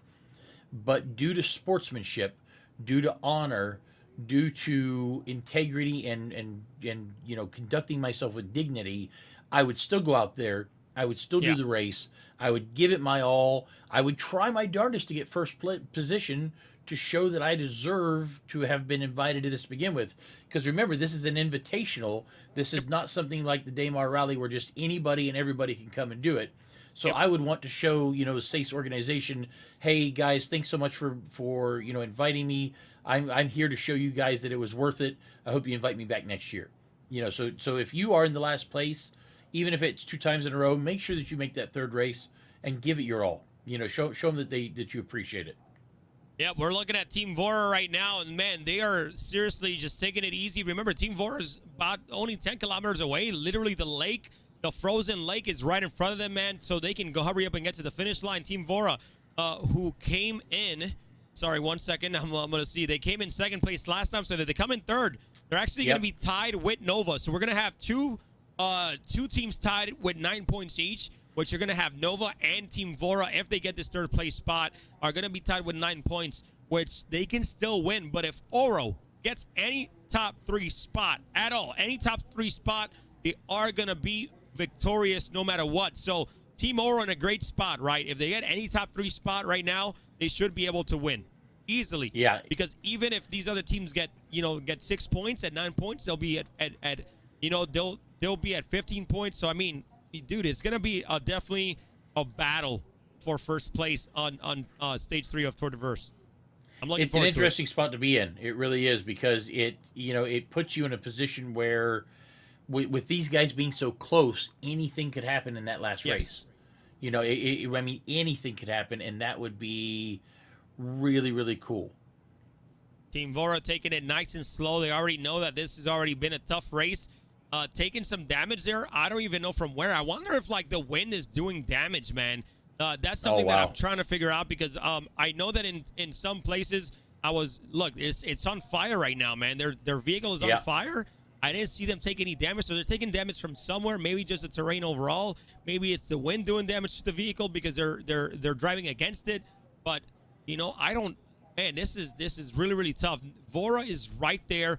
They don't want to blow up. I know they have a couple of cyclones left as we were seeing them flying to their older cyclone here. But Team Vora, man, just stay strong here. Keep pushing it. Take your time. Right there, when they hit 10 kilometers, only 2 kilometers away from the frozen lake where they can just gun it. And we got, guys, ladies and gentlemen, we're going to have Nova come and interview our second place finisher for Tour de Verse Stage 2. And Blood, you can start off by, asking your questions once they bring Nova up here pretty soon. No problem at all. Hey, Dragon Rabbit, how you doing today, sir? A little bit exhausted. So I have to ask you a question right off the bat. This is the most important question you're going to ask today. You ready? Ready. How about that grenade? Yeah, it really caught me. I thought maybe there was an EMP or something I missed, but it took out the engine, turned it off, turned it back on. No life. Man, we saw them standing there. They had the Carrack on the ground. We couldn't figure out what exactly was going on. We were going through different scenarios. Crucian sees you drive by and says, wait a second, somebody from Oro has a grenade launcher. And I'm like, wait, can they have a grenade launcher? By that point, he'd already shot off, I think, 2 grenades. Yes. And we saw him turn, and we just saw you stop 74 meters away. And I'm like, oh, crap. He killed him. So we were sure that they had taken you out. I had so much momentum, I actually thought I kept driving for a while. Yeah, I thought they missed what I actually thought it was an Animus rocket launcher that had fired at me. I didn't know it was grenades. But whenever I finally realized like the engine was completely dead and it was time for me to, try and fight or flight, they had basically flanked the car and I blew up just a half second afterwards. So as soon as I was thinking about trying to get out of the car and fight back, it was already too late. When you get a chance to go back and watch the VOD, make sure you watch because we actually got to see him shooting the car with a rifle or an SMG. Yeah, man, it's rough race. It's definitely a rough race, man. We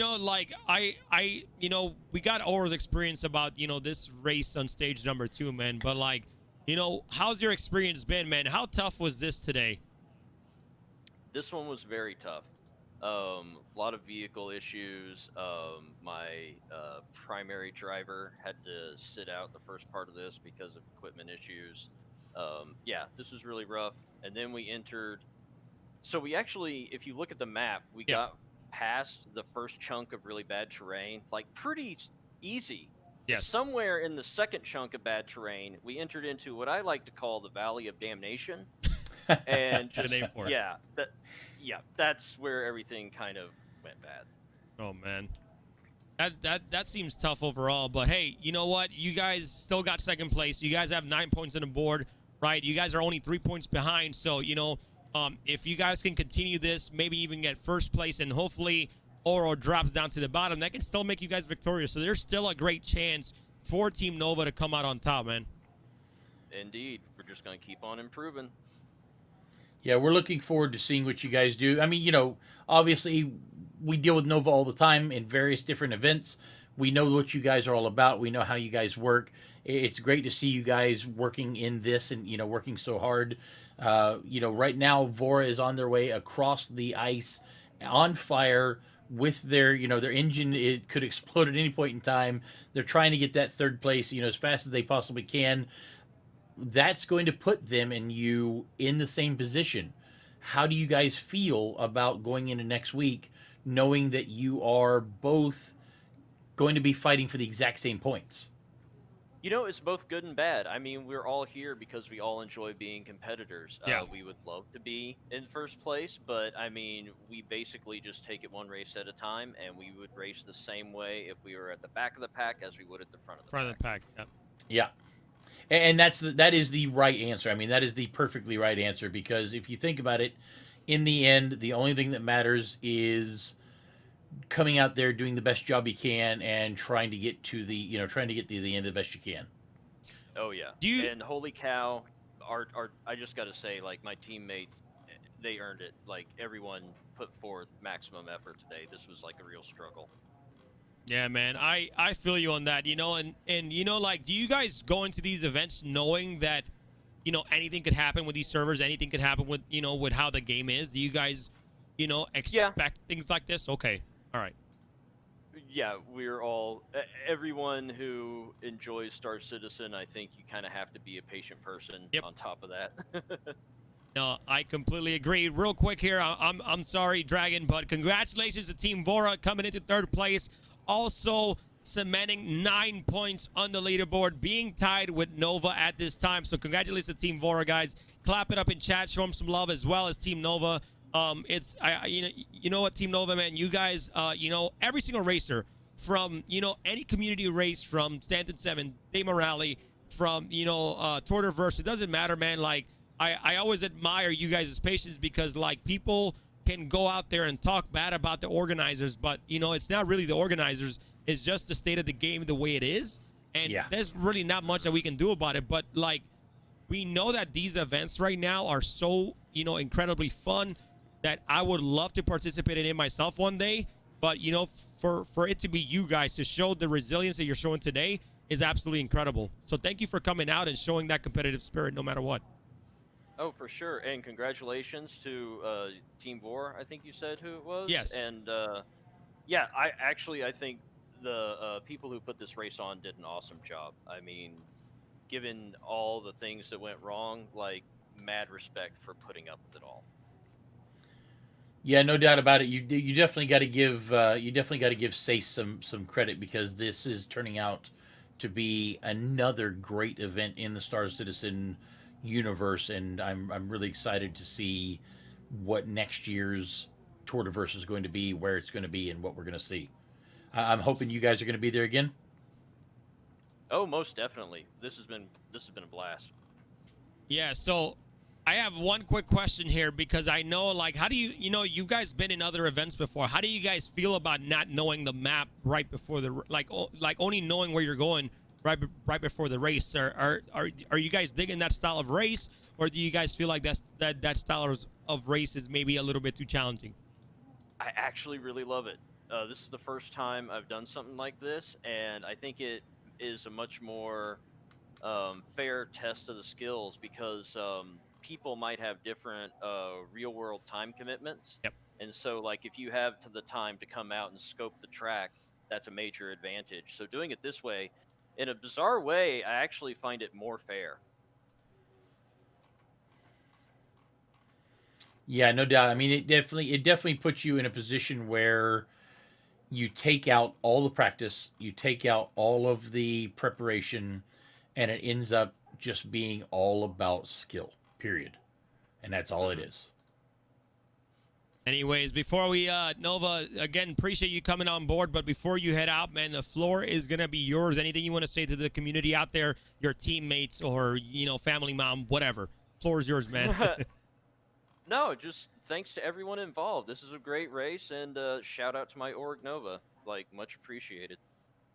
Awesome, man. Well, hey, thank you once again, man. We appreciate it. And now, ladies and gentlemen, we are going to get back to the race. Blood, a great interview by Team Nova. I know you know those guys pretty well. Like, I think they're in a good position, regardless. Team Ora coming in, in first place twice. Again, anything could happen in the next race. Even though we said that Team Oro, the experience won't matter. They came out resilient, but I feel like if maybe the servers weren't acting up the way it did today, maybe it would have been a different result. But no matter what, though, everybody was having the same issues. They came out on top. Again, I keep saying the resiliency of these teams, because it's crazy. Blowing up over and over, man, I would be frustrated. But we all know the state of the game. We know what it brings, and we know that, everybody can continue being strong and hopefully finishing the race today.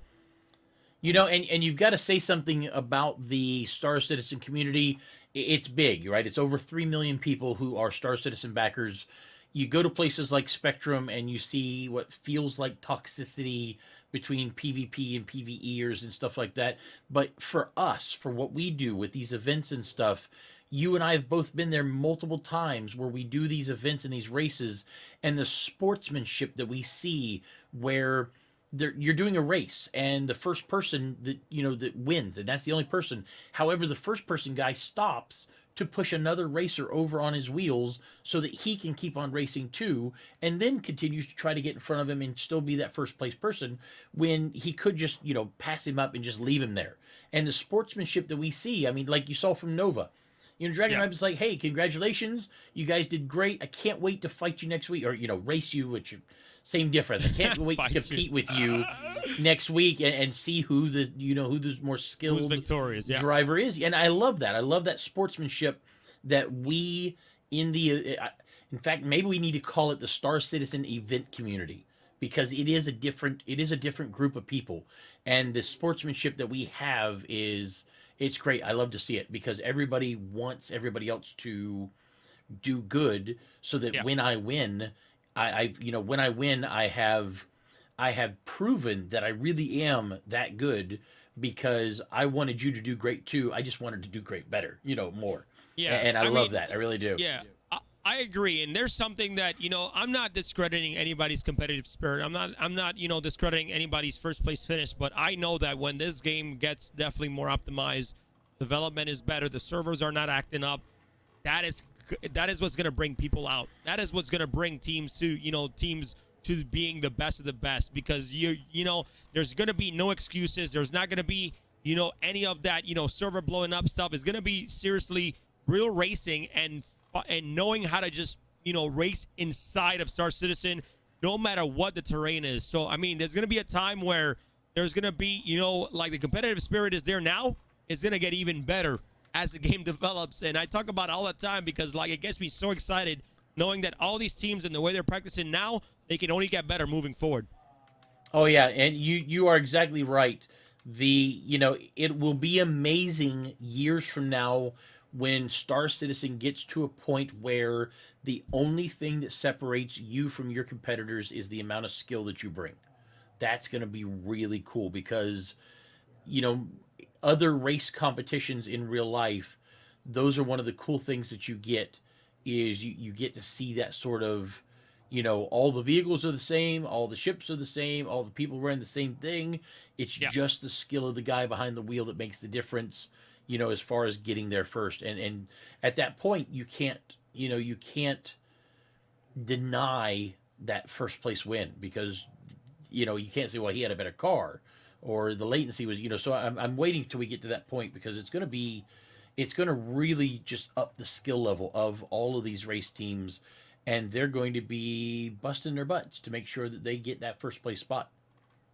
Yeah, and right now we got UEMC who's getting their Cyclone back out. Can we take a look at the leaderboard one more time to see how far these teams are from the finish line? I know some teams were still 20 kilometers out.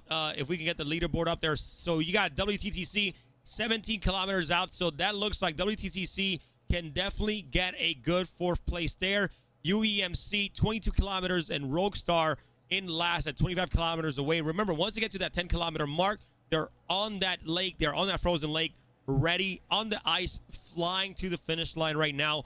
But I want to talk about something, because this may not, obviously we're waiting for the game to develop more, but when the game is out, I really want to see some even more competitiveness. I want to see something outside of the game develop into something called Star Citizen Esports. And this is not about emergent gameplay. I want to see those emergent gameplay, emergent events as well, but I want to see some real competitiveness where there's no issues, there's no pirates messing up your event. I want to see some real competitiveness and people going at it for prizes, for thousands of dollars. That's what I want to see in the future, and hopefully CIG considers something like Star Citizen Esports to be real, because I'll be honest, man, if you're in a race, Blood, for 50 grand and first place gets like a good chunk of that, right? And you have a team of 4,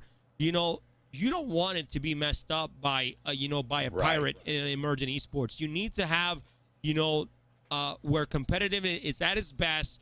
There's no limits. There's nobody. There's teams don't have to worry about pirates coming above them or anything like that, and they can just compete to the best of their ability. And I hope that comes. I hope that's the thing in the future, because I would love to see that. Yeah, I mean, you're exactly right. You know, there's nothing wrong with PvP. PvP is awesome. There's nothing wrong with pirating or raiding. They both have their place in the verse. But if you're trying to do a competition of skill, then it should only be about the skill. Take all other things. You know, a lot of these times, I know that you work in the esports industry. A lot of these games have like producer modes or editor modes where you can like see all of the competitors behind rocks and stuff. They're outlined in red lines. You know, you can zip your camera around to get all the angles. In Star Citizen, we don't have any of that, and we are forced to do the best job that we can with the tools that we have. And I personally am maybe a little bit biased, but I think we do a damn good job of that. You know, using the tools that we have available. But when you get into like an esports situation, and that would be something great for Star Citizen to, you know, say that they're involved in, you know, Star Citizen esports competitions. We have to have those kind of tools, and part of those tools is removing the outside influences that may change the map. We just saw UEMC explode, unfortunately. Hate to see that. They are, it looks neat, looks like it's buried in the snow. I hate to see that happen. They're having a tough spot currently trying to get out of that mountain pass right now, man. Having no luck right now, and we're just continue being stuck here. But we having some teams that continue to want to finish right now. Hopefully we still have, you know, Team WTTC that can take that 4th place spot right now. So hopefully these teams are getting their vehicles and getting their scout ships back on track and back to finish. Yeah, that is a tough spot to be in. You know, this whole thing has been moving. They have been, you know, they've been pushing themselves. They're trying their darndest to keep ahead, you know, make sure that they can make it to the end. They're putting forward their all. You've really got to do a, you know, you've really got to give them some props for having hung in that long, even through all the vehicles blowing up and everything, and still continuing to work it hard.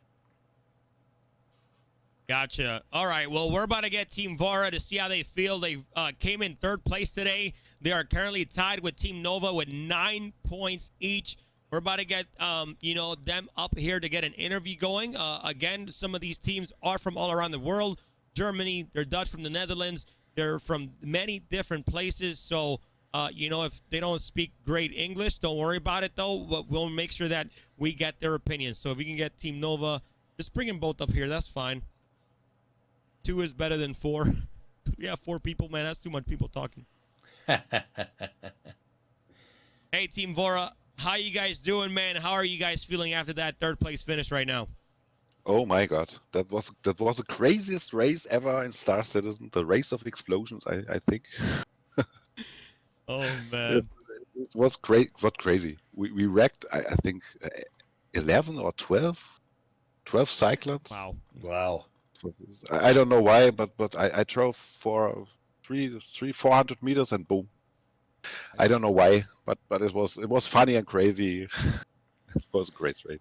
How do you guys feel about this stage compared to stage 1? It was my English not so well.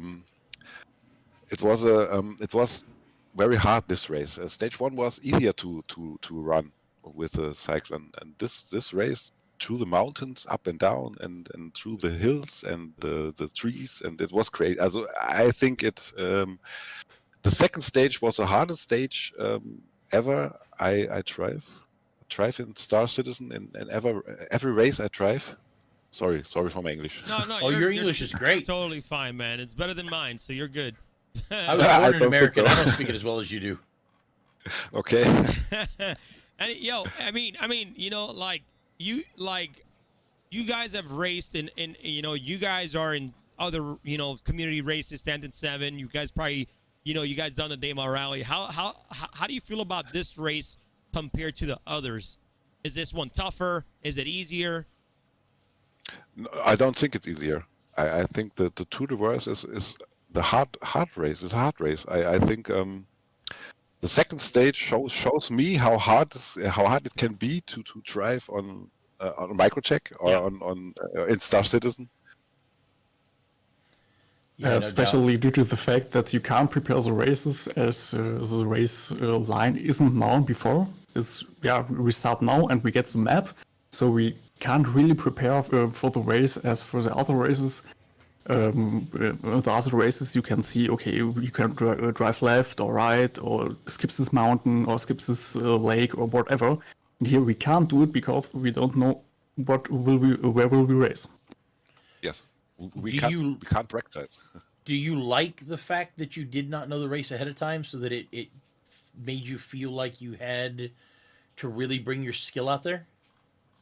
Yeah, yes, I like it because it's not like Stanton 7 or the Daymar Rally. If you die there with your character, you are out of race. Yep. In Tour de Wars, you can spawn new vehicles, you can respawn your character in the Carrack or what else, and you can go back to the race and try to finish. I like it. It's very, very new for me, but I like this race. Yeah, I think one of the big reasons why the difference is, right, you got in the Daymar Rally, you have hundreds and hundreds of racers, right? So imagine if, you have 6 racers in Tour de Verse that is able to respawn, but then you have over hundreds of racers in the Daymar Rally that, imagine if they're all able to respawn. Can you imagine how long that would take? The race is already an endurance race of like 9 hours long. So if everybody would respawn, we would be here literally for probably 30 hours or more. So that's probably one of the big reasons why, but still a great race to see overall. But right now, man, this stage 2, like it was gruesome, but how are you guys feeling for stage 3? Oh, we are very exciting. Konar, can you help me, please? Of course, we're excited for stage 3, especially since the difficulties changed from stage 1 to stage 2 was high, of course. Yeah. So we're really excited for stage 3, how it will go. If we get another server like today, which would be the worst case, or if we maybe get server like on stage 1, which was really stable, not that much problems. It's maybe some kind of luck, but we will all do our best, and we will see where we'll go. Yes. Yeah, you guys did a good job, and you should definitely be proud of what you accomplished today, because you guys did an amazing job. You really did.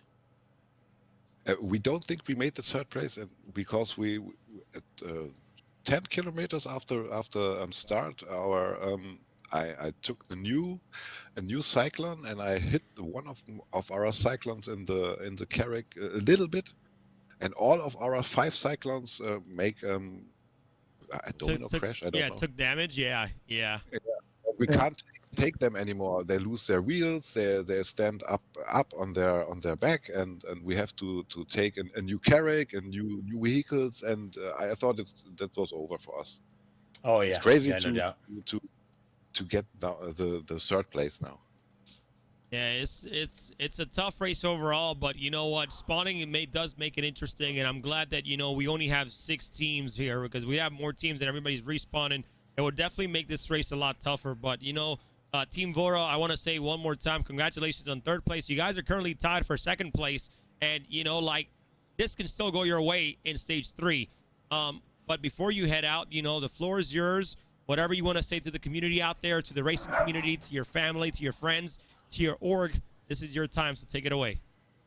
I want to say thank you to all of my org members here in the stream and in Twitch, and to Konar as a support pilot, and Dragon Ripper support pilot, and of course Morganson, my co-driver. We changed through the race. He was driver, I was driver, but it was crazy. All of my family and my friends, and Tjorne, one of my best friends in the org, are here in the chat.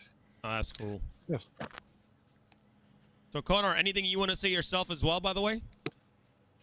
As you mentioned Tjorne, the interesting thing is Tjorne is my brother.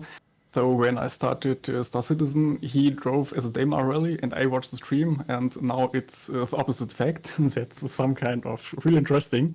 And greetings to all outsiders. Thanks for the support, and we will see us on the stage 3. Well, thank you so much, Vora, again, and great people. Thank you guys, man, for bringing it on. You guys are tied for 2nd place. Best of luck in stage 3, man. Blood, a crazy day so far. We still got, 3 teams that still haven't finished. We got, we're seeing Bandu Defenders. Does that have a Cyclone in there? What is going on? I think if you cut it in half, you might be able to get one half of a Cyclone shoved up that ramp and inside, possibly. I don't know. Maybe not. Maybe they're putting together like a kit car. Man, I mean, you throw a Great Cat vehicle out there and see if you can finish, man. But like right now, we have still 3 teams. I know WTTC is the closest ones to still finish right now. You got Roguestar. Like there's still people blowing up right now. You see UEMC who's blown up. Like they're wrecked, so they're trying to get another vehicle out. We still have some time, man. There's still about 15 minutes of total race time left for these teams to finish. Yeah. This is tough, man. We see MSRs instead of Carracks now. Like they're just trying to, get these vehicles out as fast as they can so that they can hopefully get that 4th place spot, because I mean that's still some points on the board no matter what. Yeah, I mean, no doubt about it. It's it's a strange spot to be in where you're trying to worry about whether or not you have the time or the ability to get there, before the end. I mean, as long as you are in before everybody else, that's really all that you are after, is trying to get out there again. Roguestar is unfortunately blown up again, yet again, and I mean they're all dealing with the same problem, right? So everybody's got the same issue. Nobody's got an advantage. WTTC, as you could see, was waiting for his MSR to pop so he could get a vehicle. UEMC is out there now. They're still trying to make it. And, we've got these teams still pushing, and they're pushing hard to see if they can, get out there and make it before they run out of time, really. Yeah, man, I want to give a big shout out to everybody in chat as well, guys. Thank you guys for joining us for Turtleverse Stage 2. If you guys were here for Stage 1, that one was a little bit more stable. Today, things are not so much stable, but it's definitely making it more difficult for these teams, to kind of be resilient here. But you got WTTC, UEMC is actually closing the gap and could possibly even take 4th place right now. So WTTC needs to really, really think about what they're doing. But UEMC hitting that tree, and they're once again in a tough spot here. That tree just demolished them right now. But we still got 3 more placements to see finish here, and we're gonna see who's gonna come out on top in 5th place here in the Turtleverse. Yeah, that is a tough spot, no doubt about it. It really is. Man, so WTTC getting another vehicle out. Let's see what happens. It seems like they're about ready to race, but you see, look, UEMC had that lead. They're still about 12 minutes out of the finish line. You still got Rogue Squad, not Rogue Squad.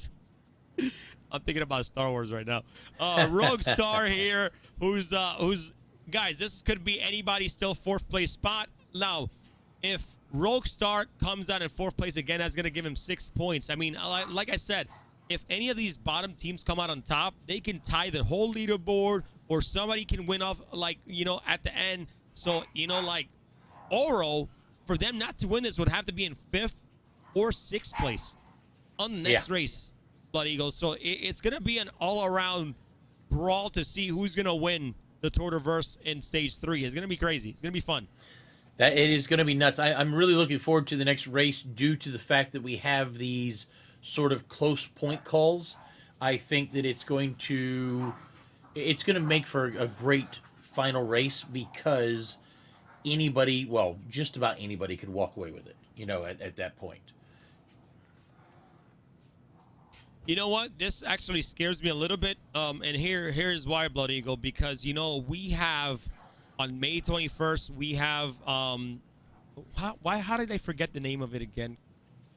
What is it again? Week? Yes, I keep forgetting. I don't know why, bro. It's literally right there. So we got Invictus Week coming up. We already know servers are going to be super populated because it's a free flight week. All ships are flyable. So it's going to concern me because servers are going to be overloaded.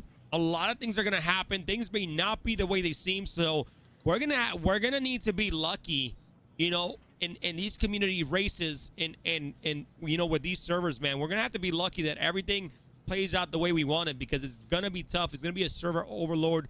A lot of new people play during this Invictus Week. They take advantage and play the game for free. So that's going to be tough. But, The Tourverse should be done by then. It finishes on May 9th. But, you know, for all the other community races, Stanton 7, it's definitely going to give us, you know, a challenge to finish some of these races. And boom, WTTC again blowing up and not even getting a few kilometers forward here. What is going on, man? That is really tough. It's so tough to see right now. These teams are like, you know, and Blood, like, do you feel like, I mean, this could be discouraging as well. Like, they can't even move forward, you know, with a decent vehicle before they explode. I would keep having that scout ship go back, get me more vehicles. I'd keep on moving slowly if I have to, you know, to get up there. Like you said, right now it's all about that fourth.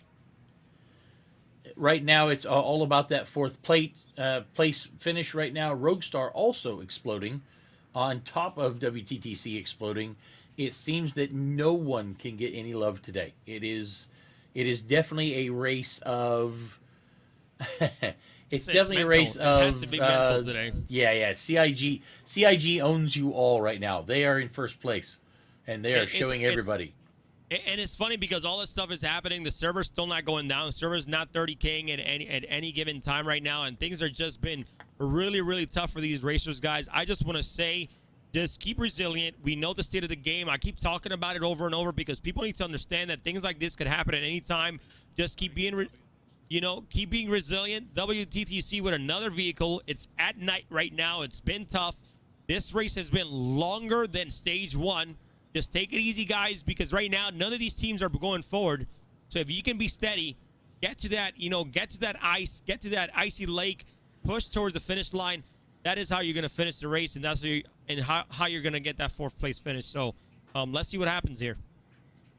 Yeah, I'll tell you, if you can just hit that ice, if you can hit that ice, then it gives you the chance to really move forward and put that boost to it and just keep yourself.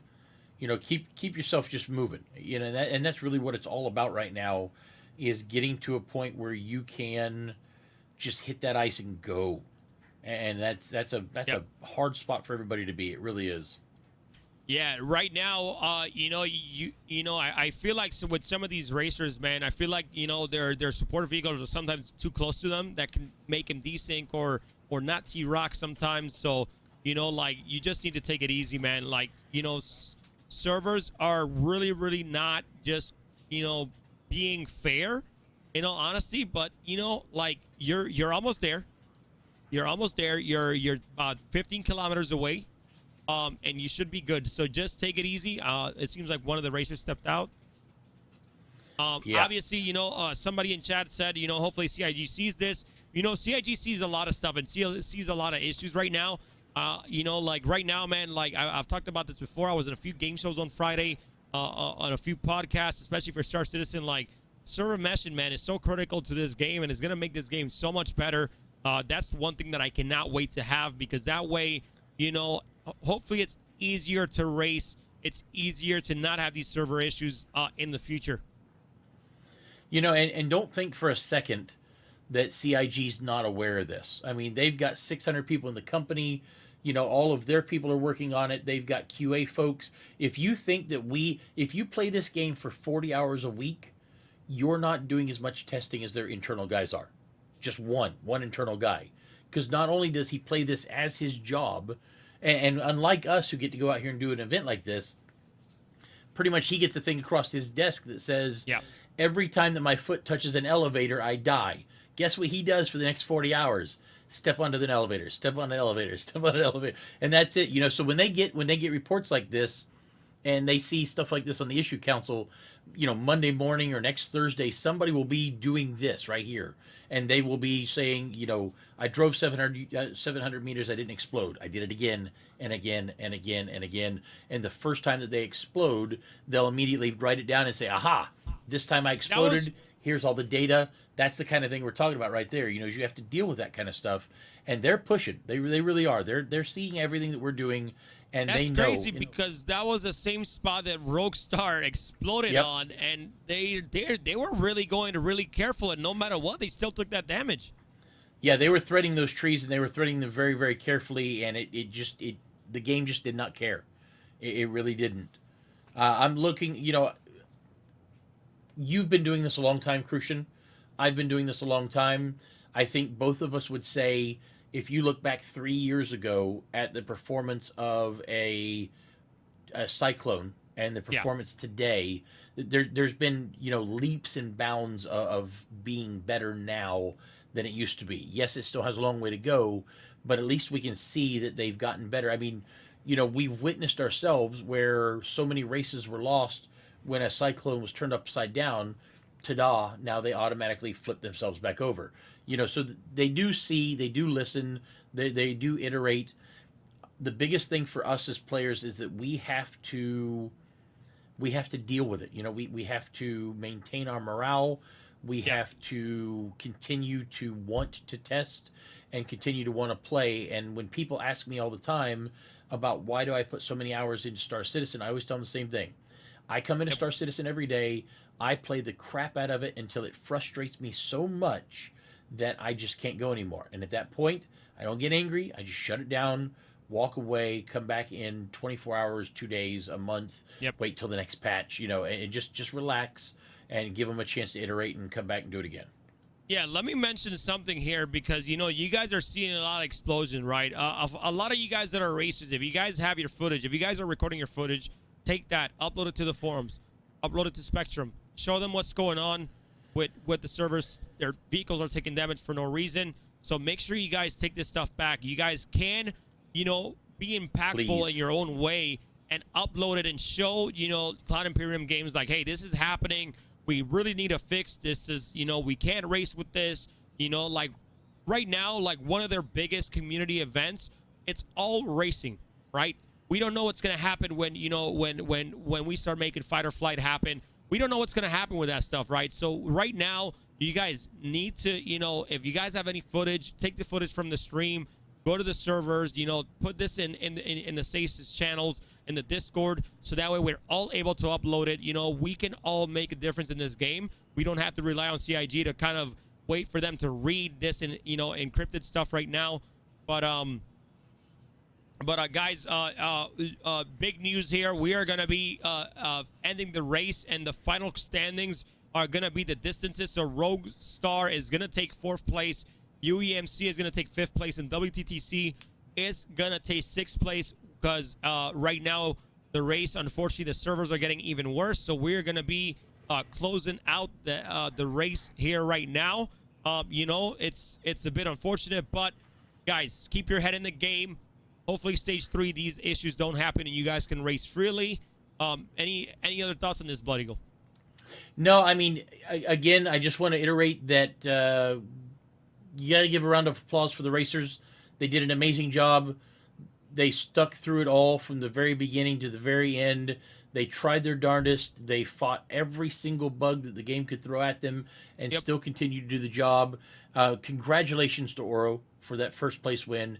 Congratulations to Nova for that 2nd place win. And congratulations to Vor for the 3rd place win. While we are sorry to see the 4th, 5th, and 6th place not come all the way out, we are very, very happy to at least see that we know the distances. We've got them recorded. You guys will still get your points, so we know that you guys are going to get the things that you're after. So this is going to put us in a position next week where we come back for the 3rd etape of the Tour de Verse, where we will be hitting the Lake of New Babbage, then into the city of New Babbage. The race will happen at daytime. Cross your fingers, say a prayer to Chris Roberts that maybe, just maybe, next week won't have these issues. And, you know, at that point, maybe we'll have an amazing race. Well, actually, we'll have an amazing race no matter what. Yep. Well, let's check out the leaderboard here of the Tour de Verse for Stage 1 and Stage 2. Let's see if we're ready to get that up there. As you guys can see right now, you have Oro in 1st place, standing strong with 12 points. You got Vora, Team Vora with 9 points. You know, coming in 2nd place in that first Stage 1, and then 3rd place in that Stage 2, and then Nova doing the same thing, just the other way around, with a total of 9 points. And you got Rogue Star as well with 6 points. UEMC standing at 4 points, and WTTC standing at 2 points. This is going to be your Tour de Verse final results after stage number 2. We got one more stage to go. To be honest, Blood Eagle, it seems like any of these top 3 teams can still come in first. It's going to be really up to them to figure out, who's going to come in strong. If Oro gets any top 3 placements right now, they're going to win. But if they get 4th, 5th, or 6th place, that's going to put them in a tough spot in stage 1 because they will be tied for 1st place, and maybe we'll see how that's going to get rounded out in stage number 3. Well, the final stage overall of the Tour de Verse. What are your thoughts here, Blood Eagle? Yeah, it's gonna be a great race, and so at this point in time, there's nothing that WTTC can do to win. It's just not gonna happen, and there's nothing that UEMC can do to win. But you could still, you could still battle for 5th and 6th place, and you really should. Even really Roguestar, doesn't have the ability to win at this point, which is great. Which is horrible for them, but it should still make a good race because you definitely don't want to end up last in the Tour de Verse. So I'm looking forward to all of the teams coming back next week and showing us their dedication to their craft, showing us their honor and making it to this race and seeing who gets that first spot. Even if you don't win the points, you still may get that first place win, and I look forward to seeing that. Yep, well, great thoughts there, Blood Eagle. But ladies and gentlemen, that is going to be it for us today. It's been a pleasure to host Tour de Verse stage number 2.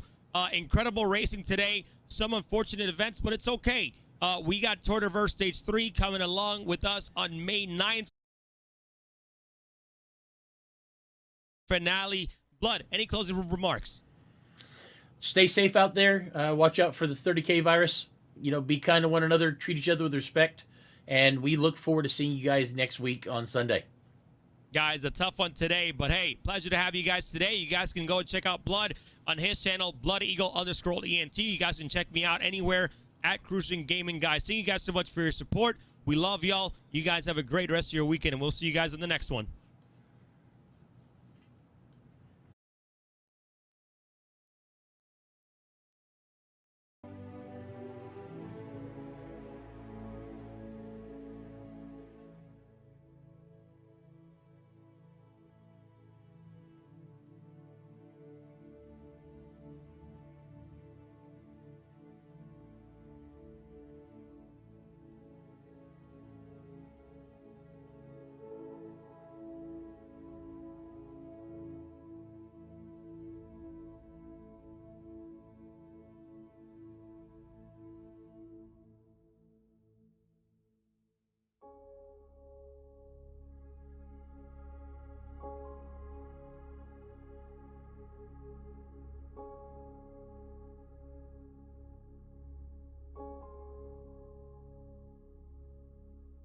you